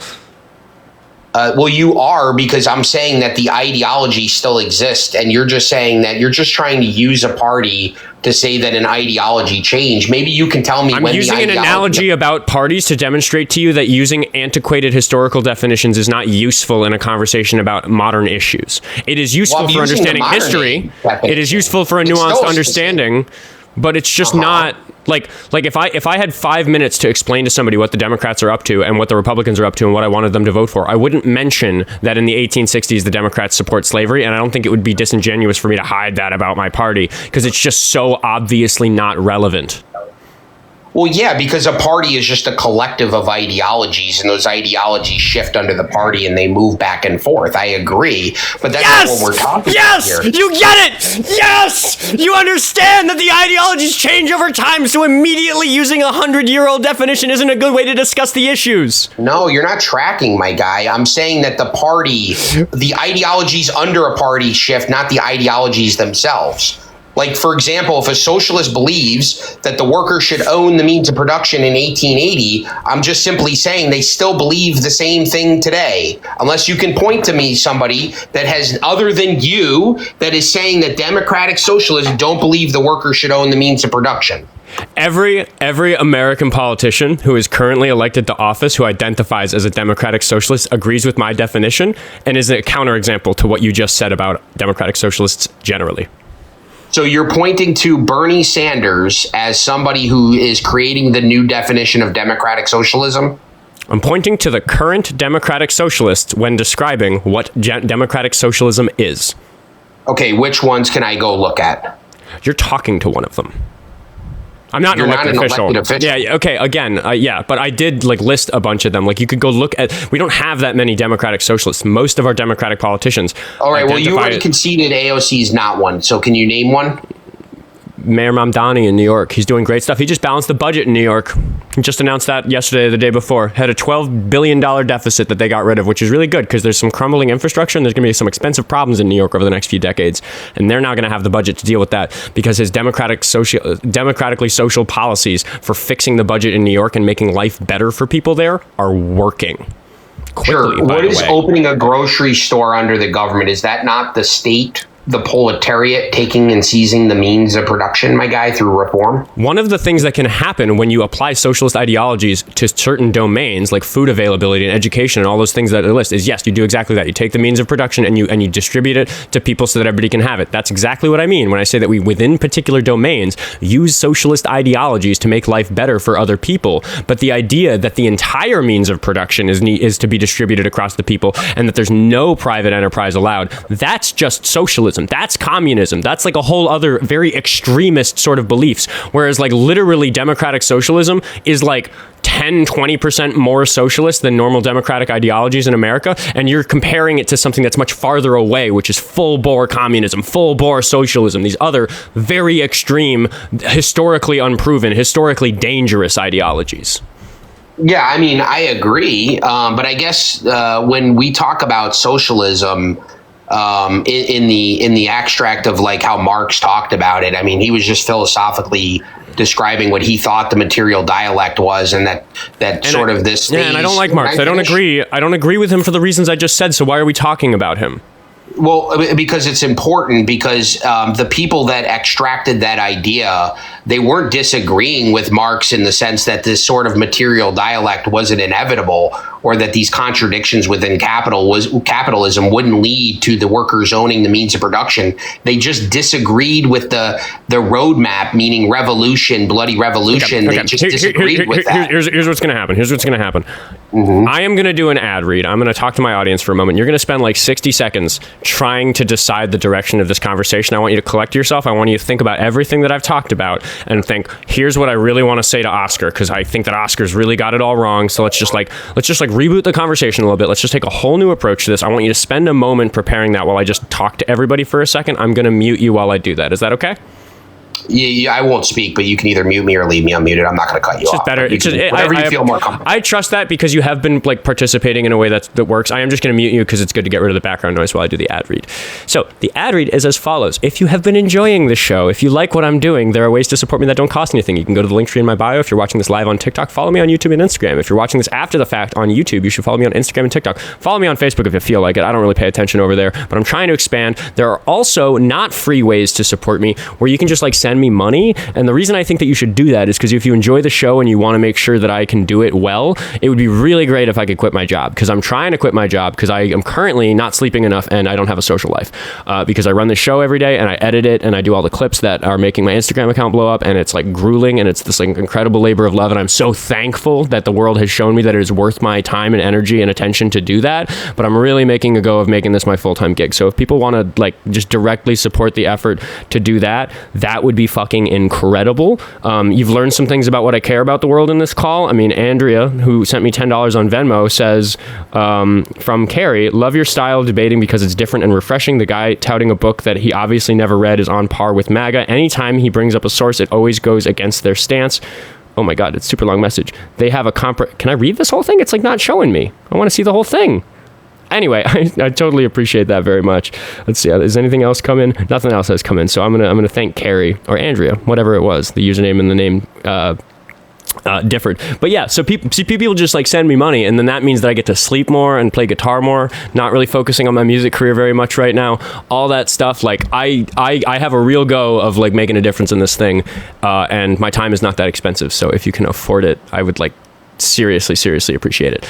Anyway, we're gonna go back to Dr. Galt and we're gonna see if he's collected his thoughts, and we're gonna see what he has to say. And by the way, I'm live 10 a.m. every single day Central Standard Time here on TikTok Live to 12 on a usual day. Tomorrow it's gonna be 4:30 p.m. Central Standard Time because tomorrow's an unusual day, but something like 10 or 20 days running after that, it is gonna be that 10 to 12 block Central Standard Time if you want to come in and see what's going on. So we're gonna talk to Dr. Galt, who I unmuted and then accidentally muted again. So you can unmute now, Dr. Yeah, no problem. I did just quit. What kind of music do you play out of curiosity? I'm pretty eclectic with my interests, but I'm a folk singer. I do a pretty mean Johnny Cash impression. Fair enough. Yeah, I was hoping you were going to say metal. I'm a big metalhead. Have been my whole life. So I have a guitar you might like. Check out my baritone Gretsch. You like my baritone Gretsch? That is pretty dope. I do play metal on that. I just wanted to say I appreciate the actual debate and not performative. It was a little performative. When you told me I was crashing, when I was crashing out, that was performative. Which is, I do this fun thing where I'm like crashing out like crazy, and then I snap right back to being totally calm, which reminds everybody that it is performative, and I don't actually lose my temper on the show. So it's very performative what I'm doing. I'm a professional performer. I taught public speaking for like half a dozen years. It's a whole show I'm doing. I'm not like this in real life. I'm a way nicer guy than this in real life.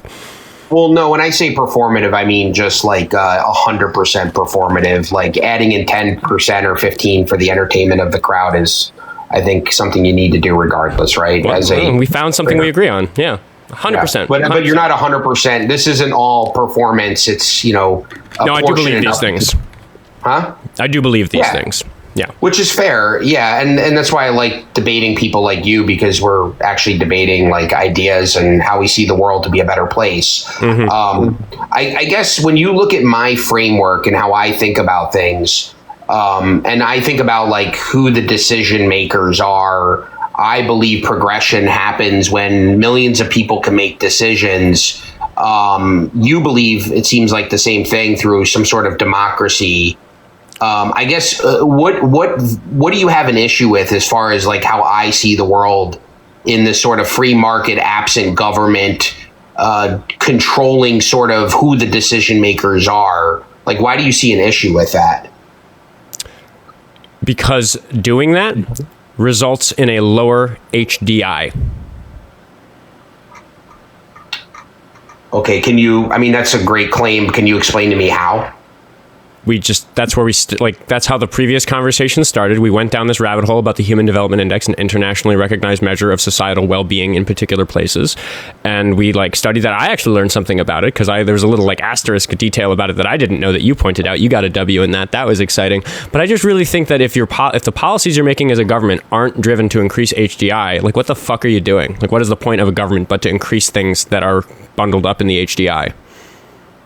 Yeah, so I guess I'll just give you, I have a problem with central planning because, I have a problem with the Federal Reserve and the mechanism that the Federal Reserve is able to use that inherently hurt people through inflation, right? And prop up billionaires and millionaires and act as sort of this control mechanism that the state has created, allowing billionaires and sort of using this mechanism to stay on top. I don't know if you see it the same way. I don't. I think that the Federal Reserve does such an important thing that it has actually remained surprisingly apolitical in America because they're doing such a precise thing.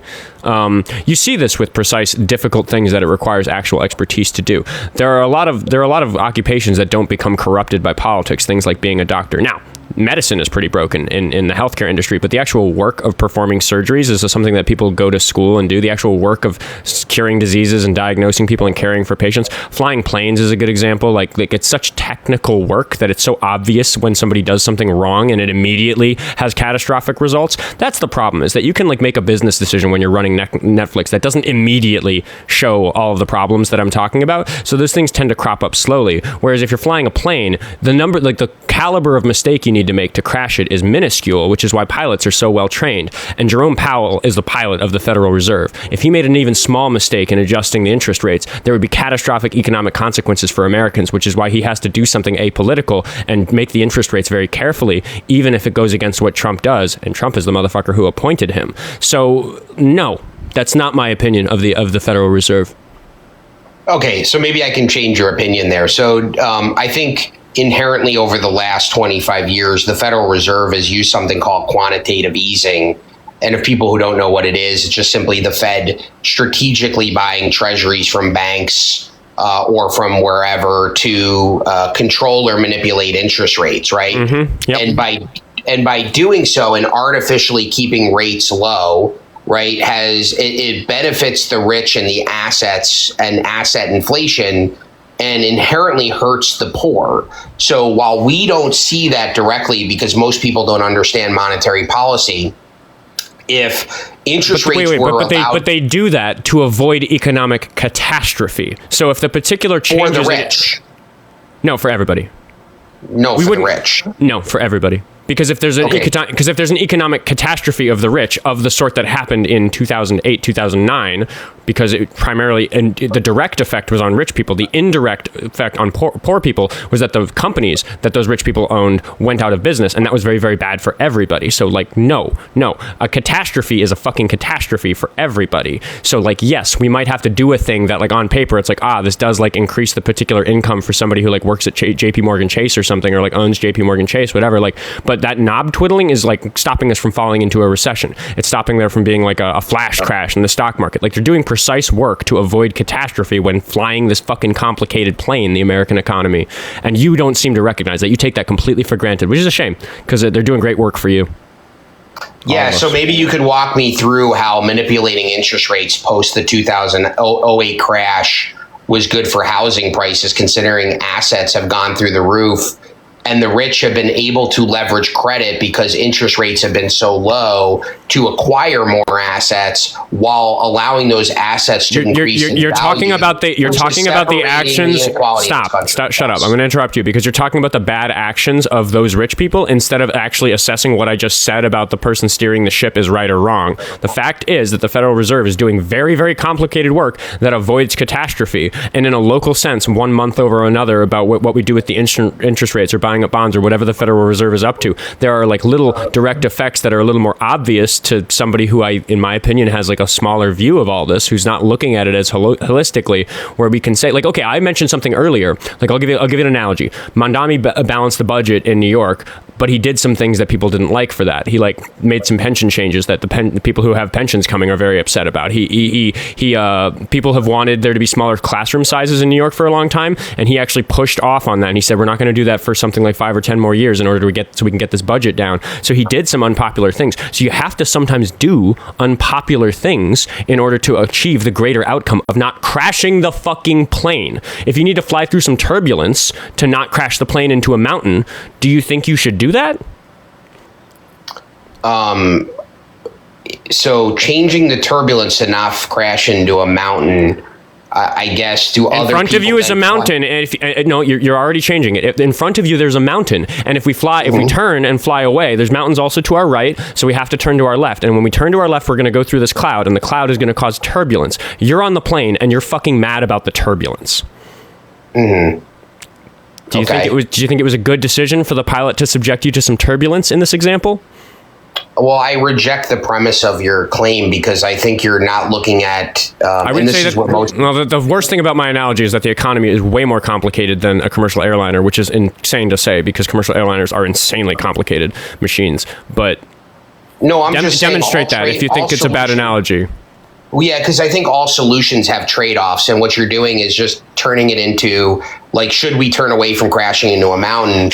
But okay, fine, that's the solution, we turn. But in economics, right, when you turn, again, all solutions have trade-offs. So when you make that turn, just because you make that turn in your situation, you're not acknowledging that there are other things because you made that turn can happen in an economy. What you're saying is that the pilot should have been able to turn to the right where there was no turbulence. Is that what you're saying?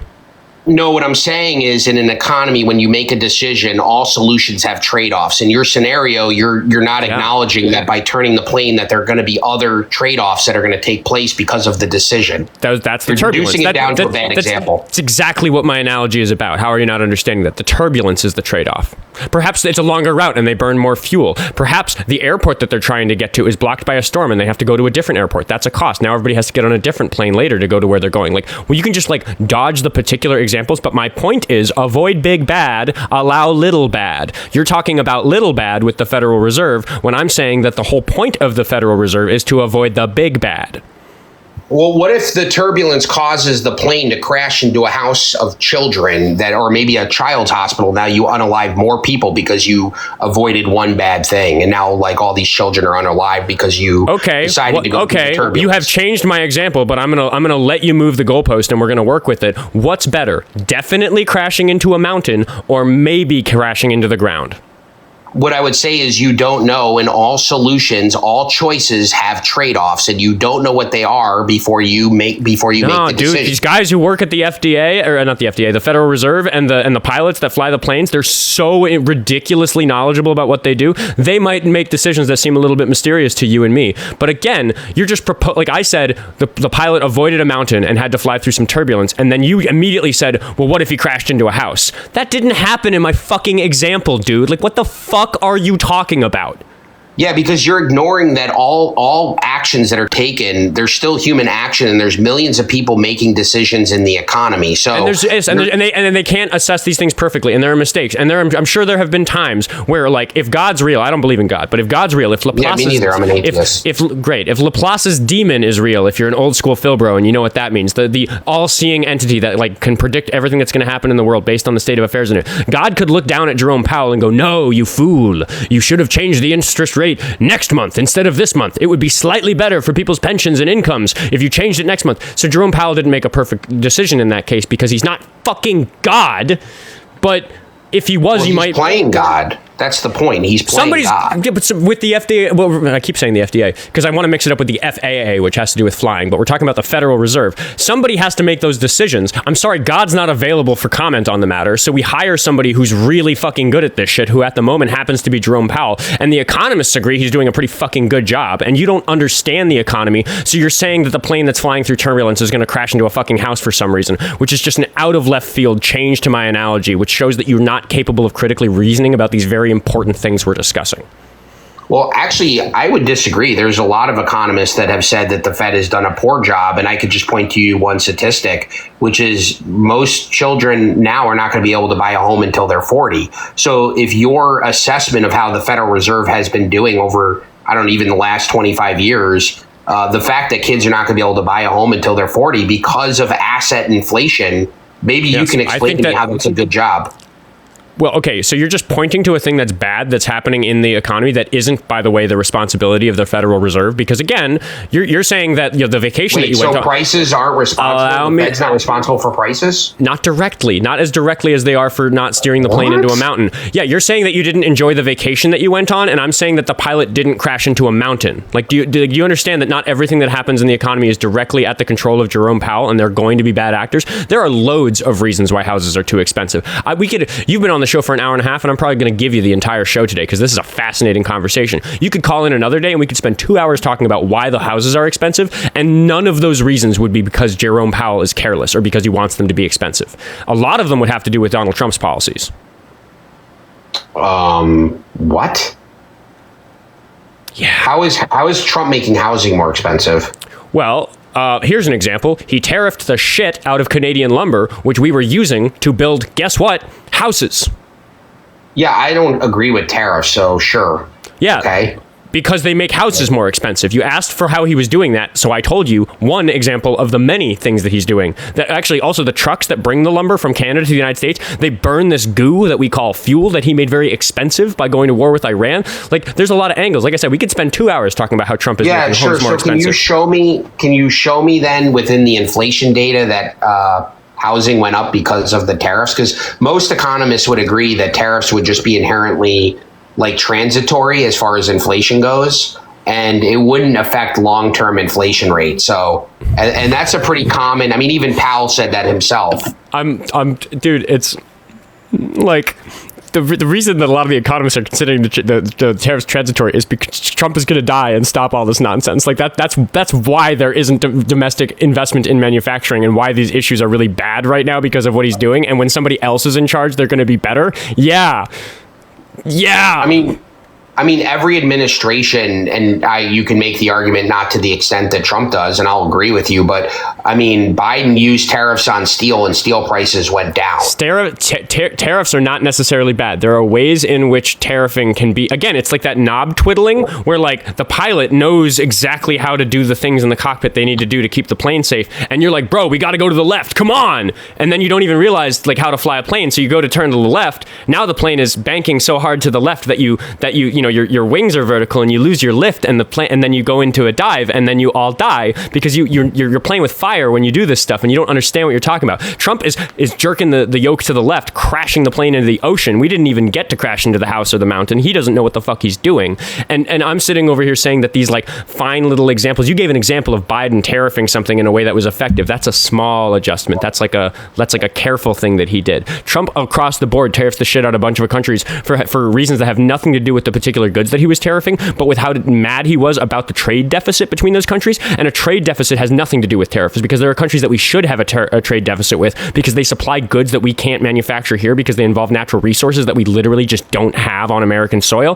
and they don't happen to buy anything from us because they're fucking broke. So if we're buying minerals from North Africa that we use to make lithium batteries, like it's still a win for those of us who have fancy smartphones with lithium batteries in them and electric cars, even though those countries aren't necessarily buying very much from us. And if we tariff the shit out of those countries, which is what Trump is doing, it would make electric cars and things that use batteries like phones worse for no good fucking reason at all. Like again, you're just demonstrating to me that you completely lack a comprehensive knowledge of like any of this stuff. Yeah, I mean, again, and you're going to force me now to make an argument for central planning, which is not what I'm doing. But I would argue that the reason why the trade deficit mattered so much is because we have $10 trillion in debt that needs to get refinanced. The problem is, and this has been a problem since 2021, by the way, that was created by Janet Yellen from the Treasury desk that this administration inherited, and again, this is just me pointing out why central planning and these people are bad, not supporting it. Now, the reason why these trade imbalances matter is because if you look, China has been divesting from our treasury market for the last 5 years. They've divested about 1.1 trillion down to about 600 billion. These are real things. Like, these issues are so complicated that you're able to say what you just said about how, like, there are certain trade deficits like that aren't the example that I just gave about minerals from North Africa, which, by the way, everybody are an ethical concern because those minerals are mined by slaves. Those cobalt mines are bad. But anyway, the trade deficit with China, bigger problem. We should invest in American manufacturing. We should do things that will fix the trade deficit with China because it is bad for the American economy that the Chinese trade deficit is so extreme. But fixing it by fiat, by just declaring tariffs that make it so that people stop buying Chinese goods is so much worse for the economy than the trade deficit that you're making it so that we don't notice the fire by making a bigger fire. Right. So fuck the tariffs. We should do things like the actual good thing to do in generally, the obvious alternative to tariffing goods from another country if we want them to be cheaper and made locally is to invest in local manufacturing so that barrier to entry in the market that we discussed about an hour ago in this call is lesser for somebody who wants to open a local manufacturer. And if you look at the actual effect of Trump's policies during his term, you'll find that American manufacturing is really suffering right now. In 2025, there are more manufacturing bankruptcies than there'd been in like 20 years or something like since 2003 if we ignore the spikes from like COVID and the recession in 2008 and 2009. So he's doing things that are directly bad for the actual positive benefits of the sort of problem that you want fixed, and you're just ignoring it. And it's genuinely because you trust the people who are telling you this is good instead of because you understand the economy, because you're talking to somebody who understands the economy, which is why I'm able to so quickly and eruditely and concisely, well, not always so concisely, explain these things to you, because they are complicated. There's a lot to learn if you want to have a conversation about this type of stuff. But you're just not making any sense because your understanding of it is so surface level that you say like, oh, they're steering the ship badly. I don't like that the pilot's doing this. And it's just like, dude, you don't know shit about aviation. Like, you don't know how complicated a job the pilot is doing. And it's not the pilot's job that you didn't enjoy your vacation. It's the person who was running the resort you stayed at after you got off the plane. Sure. So how would you, I guess, and again, I think you're giving a conclusion on what you're assuming what my position is. And again, I disagree with tariffs and I actually disagree with Trump's doing. You've somehow... I'm not assuming your position. We've just been talking for 90 minutes and my attention span's longer than yours. Okay, that's fair. Again, I agree with you that using principles within a domestic market is better than hurting consumers by using tariffs. I 100% agree with you. But I think the problem is we have a government that inherently has, as they get more revenue, no matter who's in charge, we continuously do deficit spending. And under that system, there's a requirement for foreign nations to buy our debt. And we're still pledged to the Bretton Woods Agreement, to where we are the policemen of the world. The dollar is backed by the currency. So until we start voting for people like Thomas Massey, who wants to get us off that system. Yeah. So people who want us to get off this sort of welfare state system of fiat currency, whether it's for the rich or the poor, I don't care. You're inherently always going to have to do these things. It brings us back to the beginning of the conversation where we looked at that big list of countries that have the stack ranked by Human Development Index, the measure of societal well-being that most sociologists and people who really study this use, which is that like you could find some local solutions where it's like, oh, you don't like these particular trade deficits, and maybe if Thomas Massey was president, he would fix those things. But your nose is so close to the ground that you don't realize that the reason it smells nice down there is because the forest is on fire. It would be bad for America if Thomas Massey was president for all the reasons I've described in this call. The HDI would go down if Massey was president instead of a Democrat. You don't care about that. You care about trade deficits for some reason, even though you are too ignorant on the matter to recognize that sometimes a trade deficit is good, like the example I used with African countries, and sometimes bad, like it is with China, because China is a major adversary on the world stage who we do not want to be economically successful in the way that they currently are. So it is a direct detriment to our immediate national security as a country to have such a trade deficit with China when we could do things locally that would reduce that deficit in a way that doesn't necessarily harm Americans as badly as it otherwise would. When that means that we wouldn't be giving as much money to China, which they would stop using to build so many goddamn ships, because when World War III starts, I'm so fucking worried about how China is crushing it on shipbuilding right now, which they are able to do because we're giving them so much money, which is why the trade deficit is bad. It actually has nothing to do with the economy. Well, the trade deficit. Well, it has something to do with the economy, but I'm personally way more concerned about their shipbuilding rate and where they are in terms of preparing themselves to be the major power in World War III now that Russia's out of the fight because we successfully completely dismantled their army by giving aid to Ukraine. Yeah. So the trade deficit, and again, I don't inherently have problems with trade deficits. I think you also assume that as well.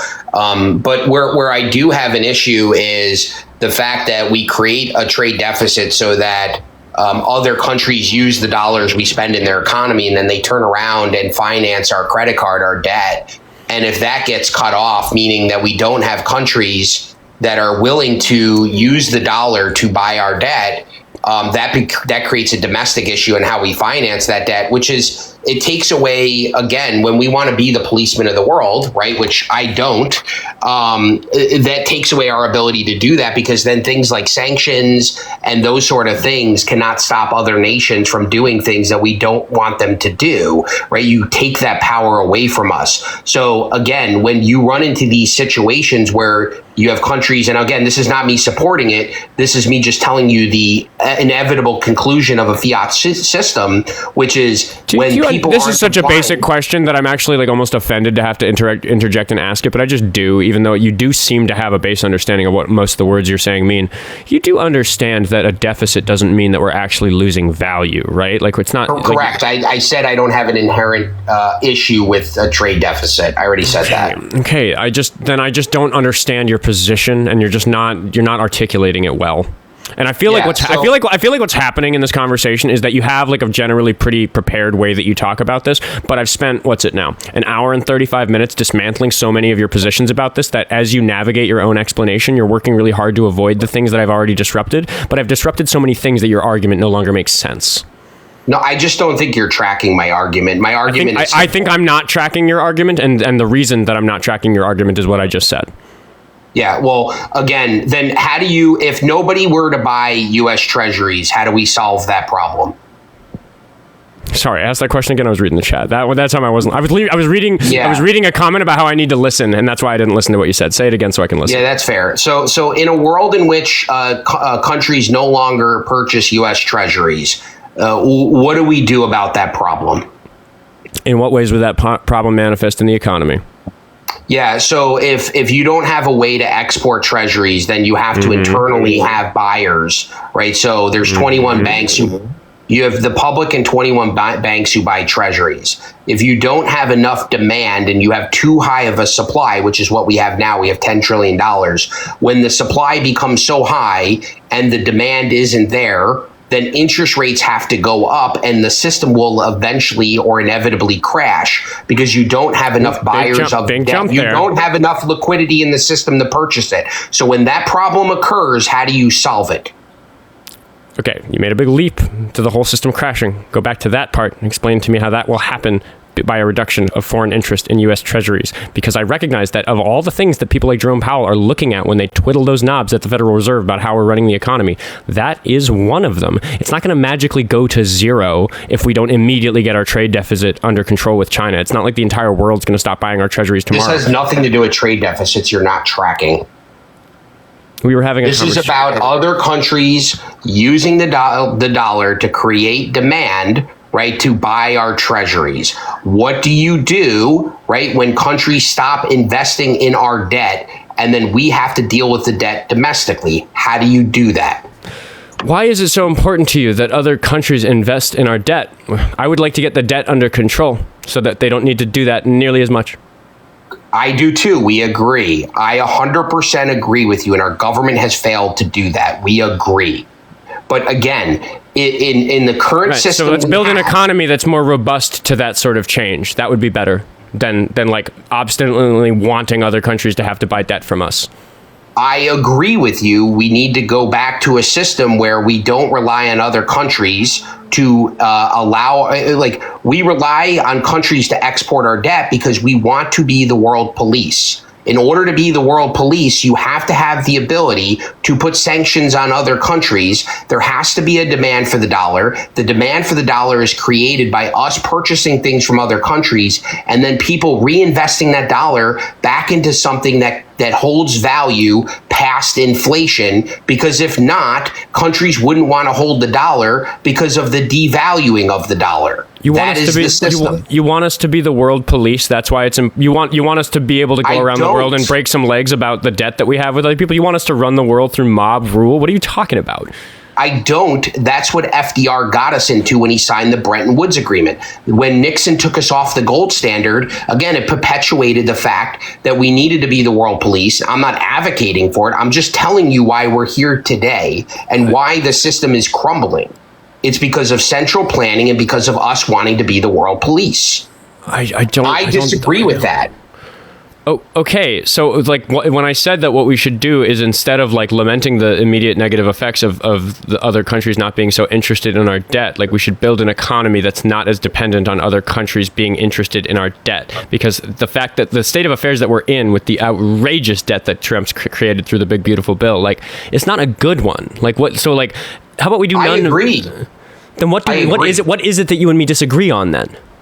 Yeah, I think we agree on these things. I think the thing that we're not agreeing on is how you do it, right? How do you fix the currency? How do you fix the economy? I believe, right, that if you go back to... You said earlier in this call that inflation is bad. Do you think that inflation is inherently bad?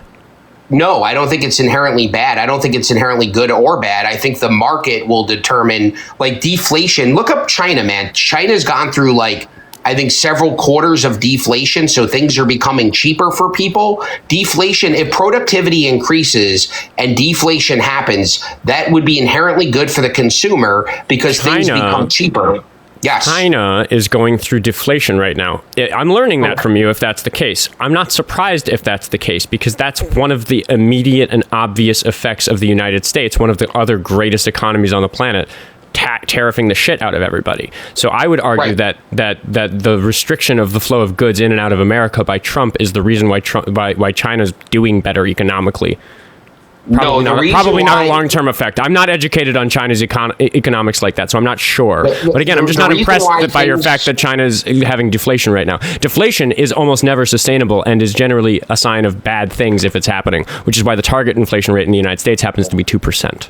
No, it's only bad if it's not because of productivity. So productivity increases, meaning the supply of goods increase, and things get lowered as far as prices go. That is a sign of a healthy deflation. And what you're seeing in China is because they're not able to unload the supply of their mass production. You need to back that up. You're saying that that's a sign of healthy inflation, and I'm saying that it's not. Deflation.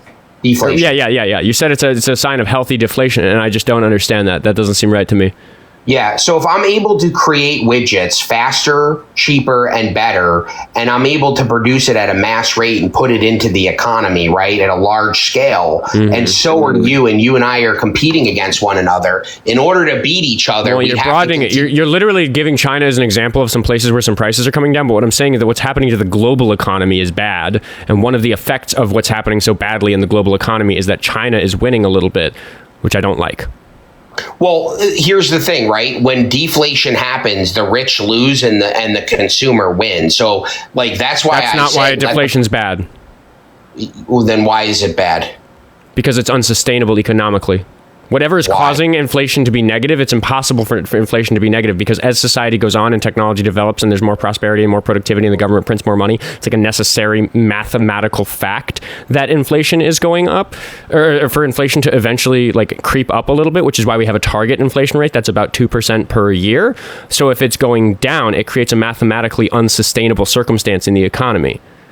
Well, again, I think you're now smuggling in the state just increasing the money supply. So I agree with you that a way to combat deflation would be to print a ton of money, right? So too much money chases too few goods. No, that's not what I suggested. I just said that one of the things that the government does do is increase the money supply as one of the knobs that the Federal Reserve can twiddle is changing the money supply by increasing it. They can't really take money away from other people, but they can increase the money supply. So because they can do one of those things and not the other over the broad course of history, it's a necessary mathematical fact that the amount of money will increase, which you could like distribute across society with inflation. But for the other reasons about the increase in productivity and prosperity that I described over time, the historical trend, the economists understand it's like slightly, single-digit percentage inflation annually is like good, and that if it's bad, it's an indication that these things are so out of whack that there are bad things to come.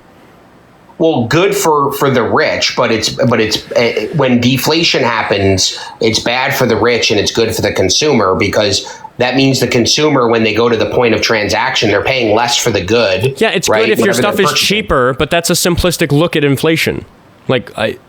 Well, I'm looking at deflation, and it's not simplistic. It just means that the producer is providing a cheaper product to the market because they're able to produce it cheaper, or whatever. Maybe the market. That's a very simplistic look at the idea of deflation. Well, I'm not done. Yeah, or the market is determined the value of that good based on their time preference. Maybe at that time they're not willing to purchase something because there's a restraint in the economy, like we're maybe in the bust cycle or the boom cycle or whatever, right? That particular person is using their time preference to decide the value of the good, and there's millions of people doing that every day. So if companies are decreasing prices, if companies decide to lower their prices, which is very rare, if they do that, it's because something has happened with the supply-demand curve. There's not enough demand for their products and services at the current price. And if that is the case, it is very bad for the economy. It bodes poorly. It is bad for the rich people in such a way that is catastrophic for the poor people later, even though in the short term, the poor people get to buy cheaper shit at Walmart. The reason having this leading edge of inflation, where it's just a little bit ahead every year, 2% is our target, is because the goods get a little bit more expensive. The company makes a little bit more money.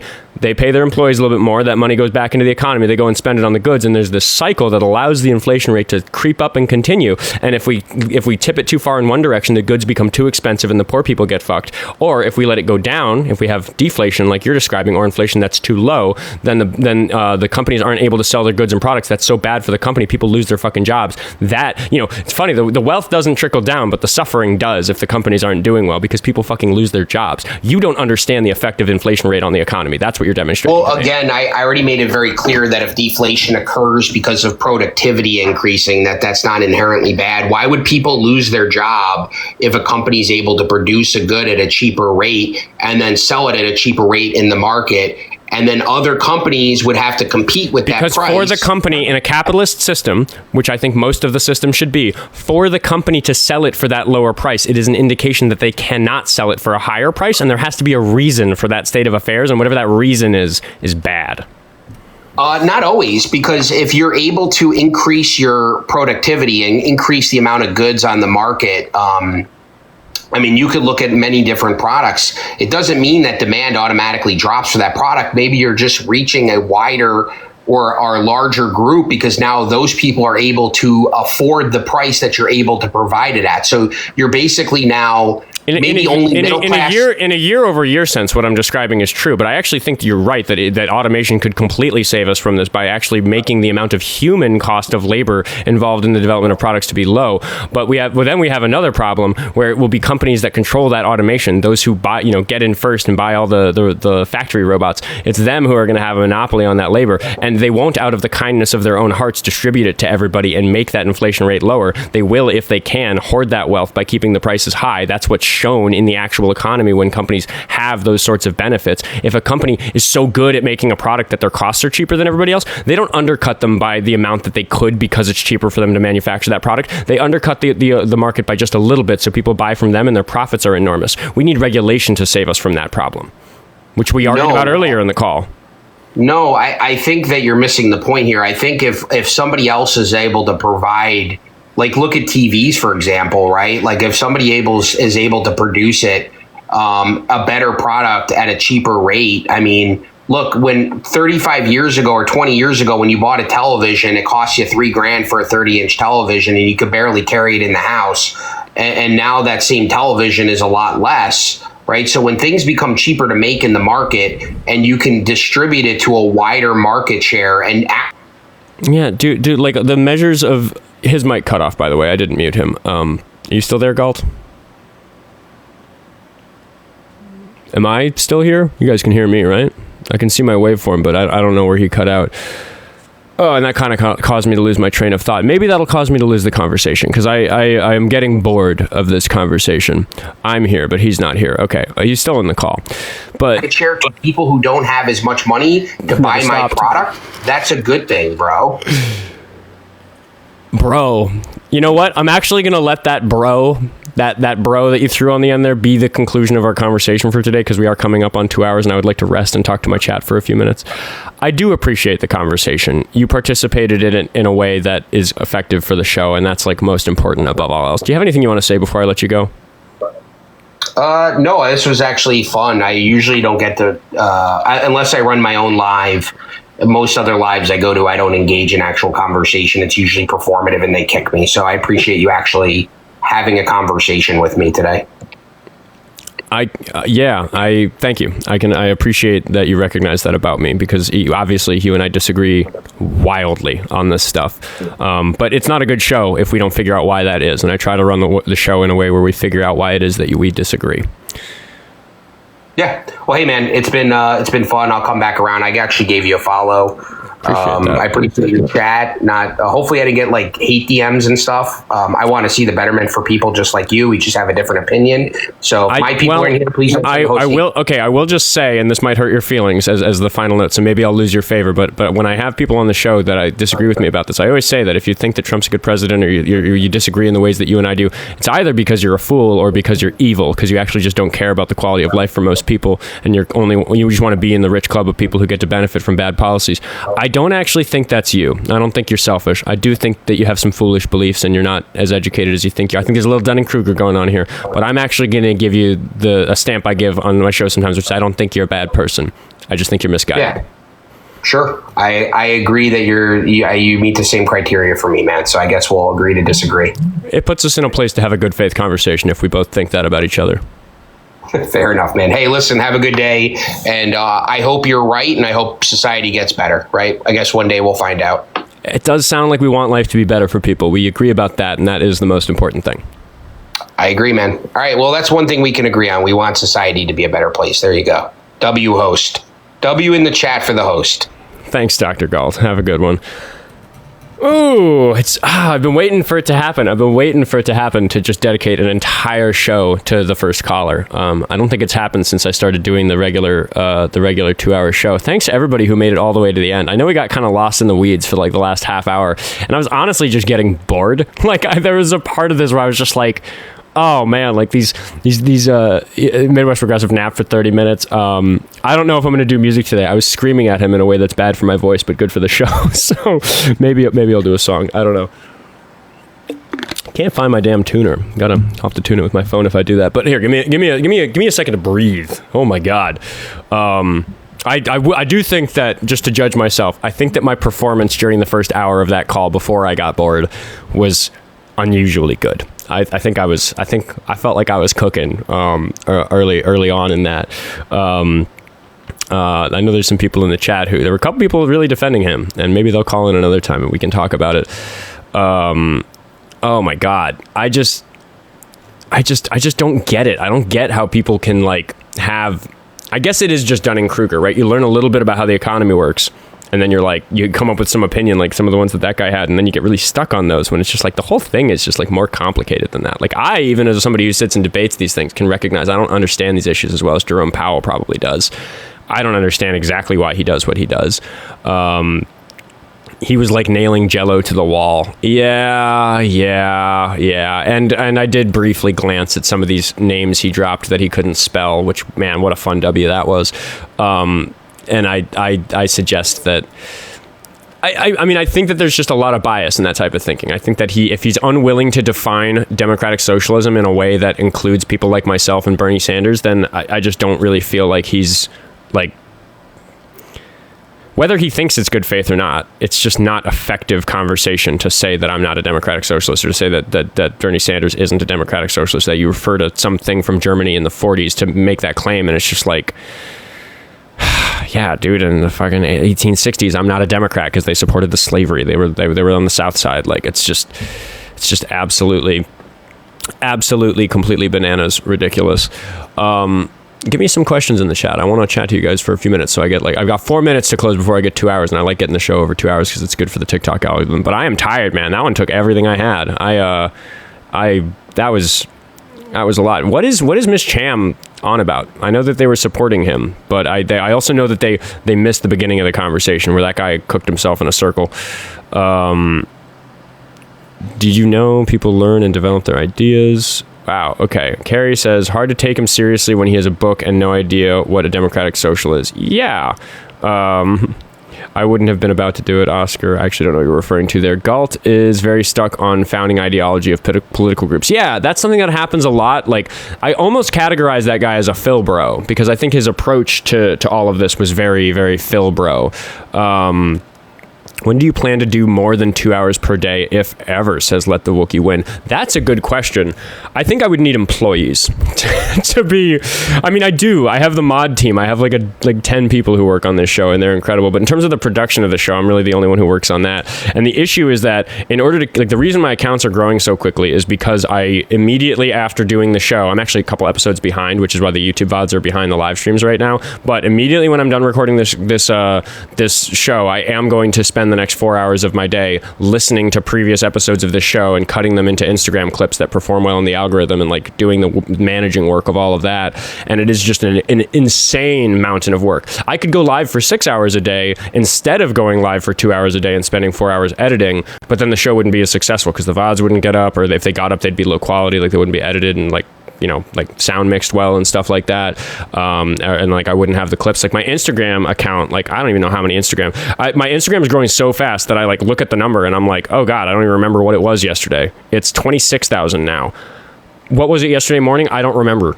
Like 22,000 or something? I don't know. It's just like the fire's burning, and it's burning because I spend all this work on it. So maybe someday I won't have to do all that extra work. I'll have somebody else to do it or something like that. But it really just is like like crazy time consuming. I could see myself going to 3 hours if somebody put it in the chat. They're like, send me money and that'll do it. And it's like, yeah, I could go to 3 hours if I like really didn't have to financially worry about anything else. But I literally have a shift tonight. I'm working from like 5 p.m. to like 1 in the morning tonight, and then I'm going to get up and do the show. Not at 10 a.m. tomorrow. I'm going to do the show at 4:30 p.m. tomorrow because I'm working from 8 until 4 tomorrow.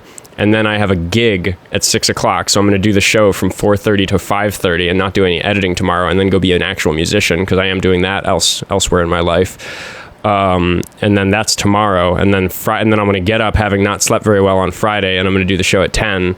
And then I'm free. And then at noon on Friday, when the show ends, I will be free for the next like 2 or 3 weeks. So I'll be able to dedicate to this in a much more serious way. And that'll get me caught up on the YouTube VODs and stuff. But like I'm making a really, really, really aggressive push at doing this. So I'd love to go longer. But it's, weren't you begging Oscar to define something for you? Who's Anti-Communist Manifesto? I think I've seen that username before. Love that people are still arguing in the chat. That makes me very happy. Free market capitalist absolutist. Taylor has the same mouse. I love this mouse. It's a Logitech G502 Hero. It's got all sorts of buttons on it. Like one thing I really like about this mouse is it has a button on it that changes the sensitivity of the cursor. So if I want to be able to whip around quickly, I have like a little control button for that. Surprisingly handy when the monitor that sits in front of you is a 55-inch television, which is, I have my extra monitors over there for when I do music stuff, but like this is I have a TV in front of me. It's huge. Anyway, host, I have a true philosophical question for you. Sticky versus itchy for the rest of your life? Ooh, sticky, definitely. I kind of like getting sticky. Don't like getting itchy. Sometimes when you're getting sticky with the wrong people, you get kind of itchy. So the two are related, but I'd much rather be sticky than itchy. Elvis Trump says, great job with the guest today. I feel like I like ran out of steam after the first hour. Like I just like got so bored of that guy gish galloping about like fucking random economics principles that I didn't care to try to find the through line, and I like probably lost a little bit. Perfect Stranger says Wikipedia is a very reliable resource. They ban and block misinformation. Yeah, like it's just as a fact of the matter. I even as an educator, because I've been like a lifelong educator. I've had a lot of different teaching jobs. I think that like our high school teachers held on too long to the belief that Wikipedia was bad. It's incredible. It's literally an encyclopedia. It's an open source encyclopedia, but their moderation system is incredible. They've built a really, really good information centric like community over there. We're trying to do that on the Discord. Mod Team's working on a Discord that will be doing a public round of invites soon. Everybody's been asking about a Discord. It's coming. But I'll end the show with just the quick commercial, which is, Linktree in the bio, support me. What's my opinion on the 2007 recession and how the pop music of that era was just better? Ooh, I am biased towards thinking you're right because I'm the right age to believe that. I don't know. I think that... I don't think the two are that related. No song ending. No, I was screaming during the call, and my voice is like, I was hoarse from it. It was hilarious. Every time I dropped into the chat, you were rubbing your eyes with the what the fuck face. Yeah, that's actually kind of genuine. Like, it's performative sometimes, the faces I'm making up here. But when I'm just like, when I start doing this, I'm just like, oh my god. I watch the videos, and I'm like, no, that's just me frustrated. That's just me. Spell it. Spell what? What? Oh, spell it so I can learn. That'll be an Instagram clip. Yeah, spell it so I can learn. That's why we don't get a song today, because I threw my voice out on that one. I also, I guess the real reason is because I slept in today, and I like to practice my music in the morning, which gives me a chance of being warmed up by the end of the show. But especially as a baritone singer, it's very hard for me to have my pipes warmed up after 2 hours of doing the show. Spell it so I can learn. That's the t-shirt. Hopefully that video gets 1 million views so that people get the t-shirt. But the Discord is trying to gather up Oscarisms to put on the t-shirts and stuff when they come. Merch and stuff coming. I'm over 2 hours. Thanks so much for hanging out to the end, everybody. And thanks so much for supporting the show, because it's wildly cool that I get to do this. You guys have a good day.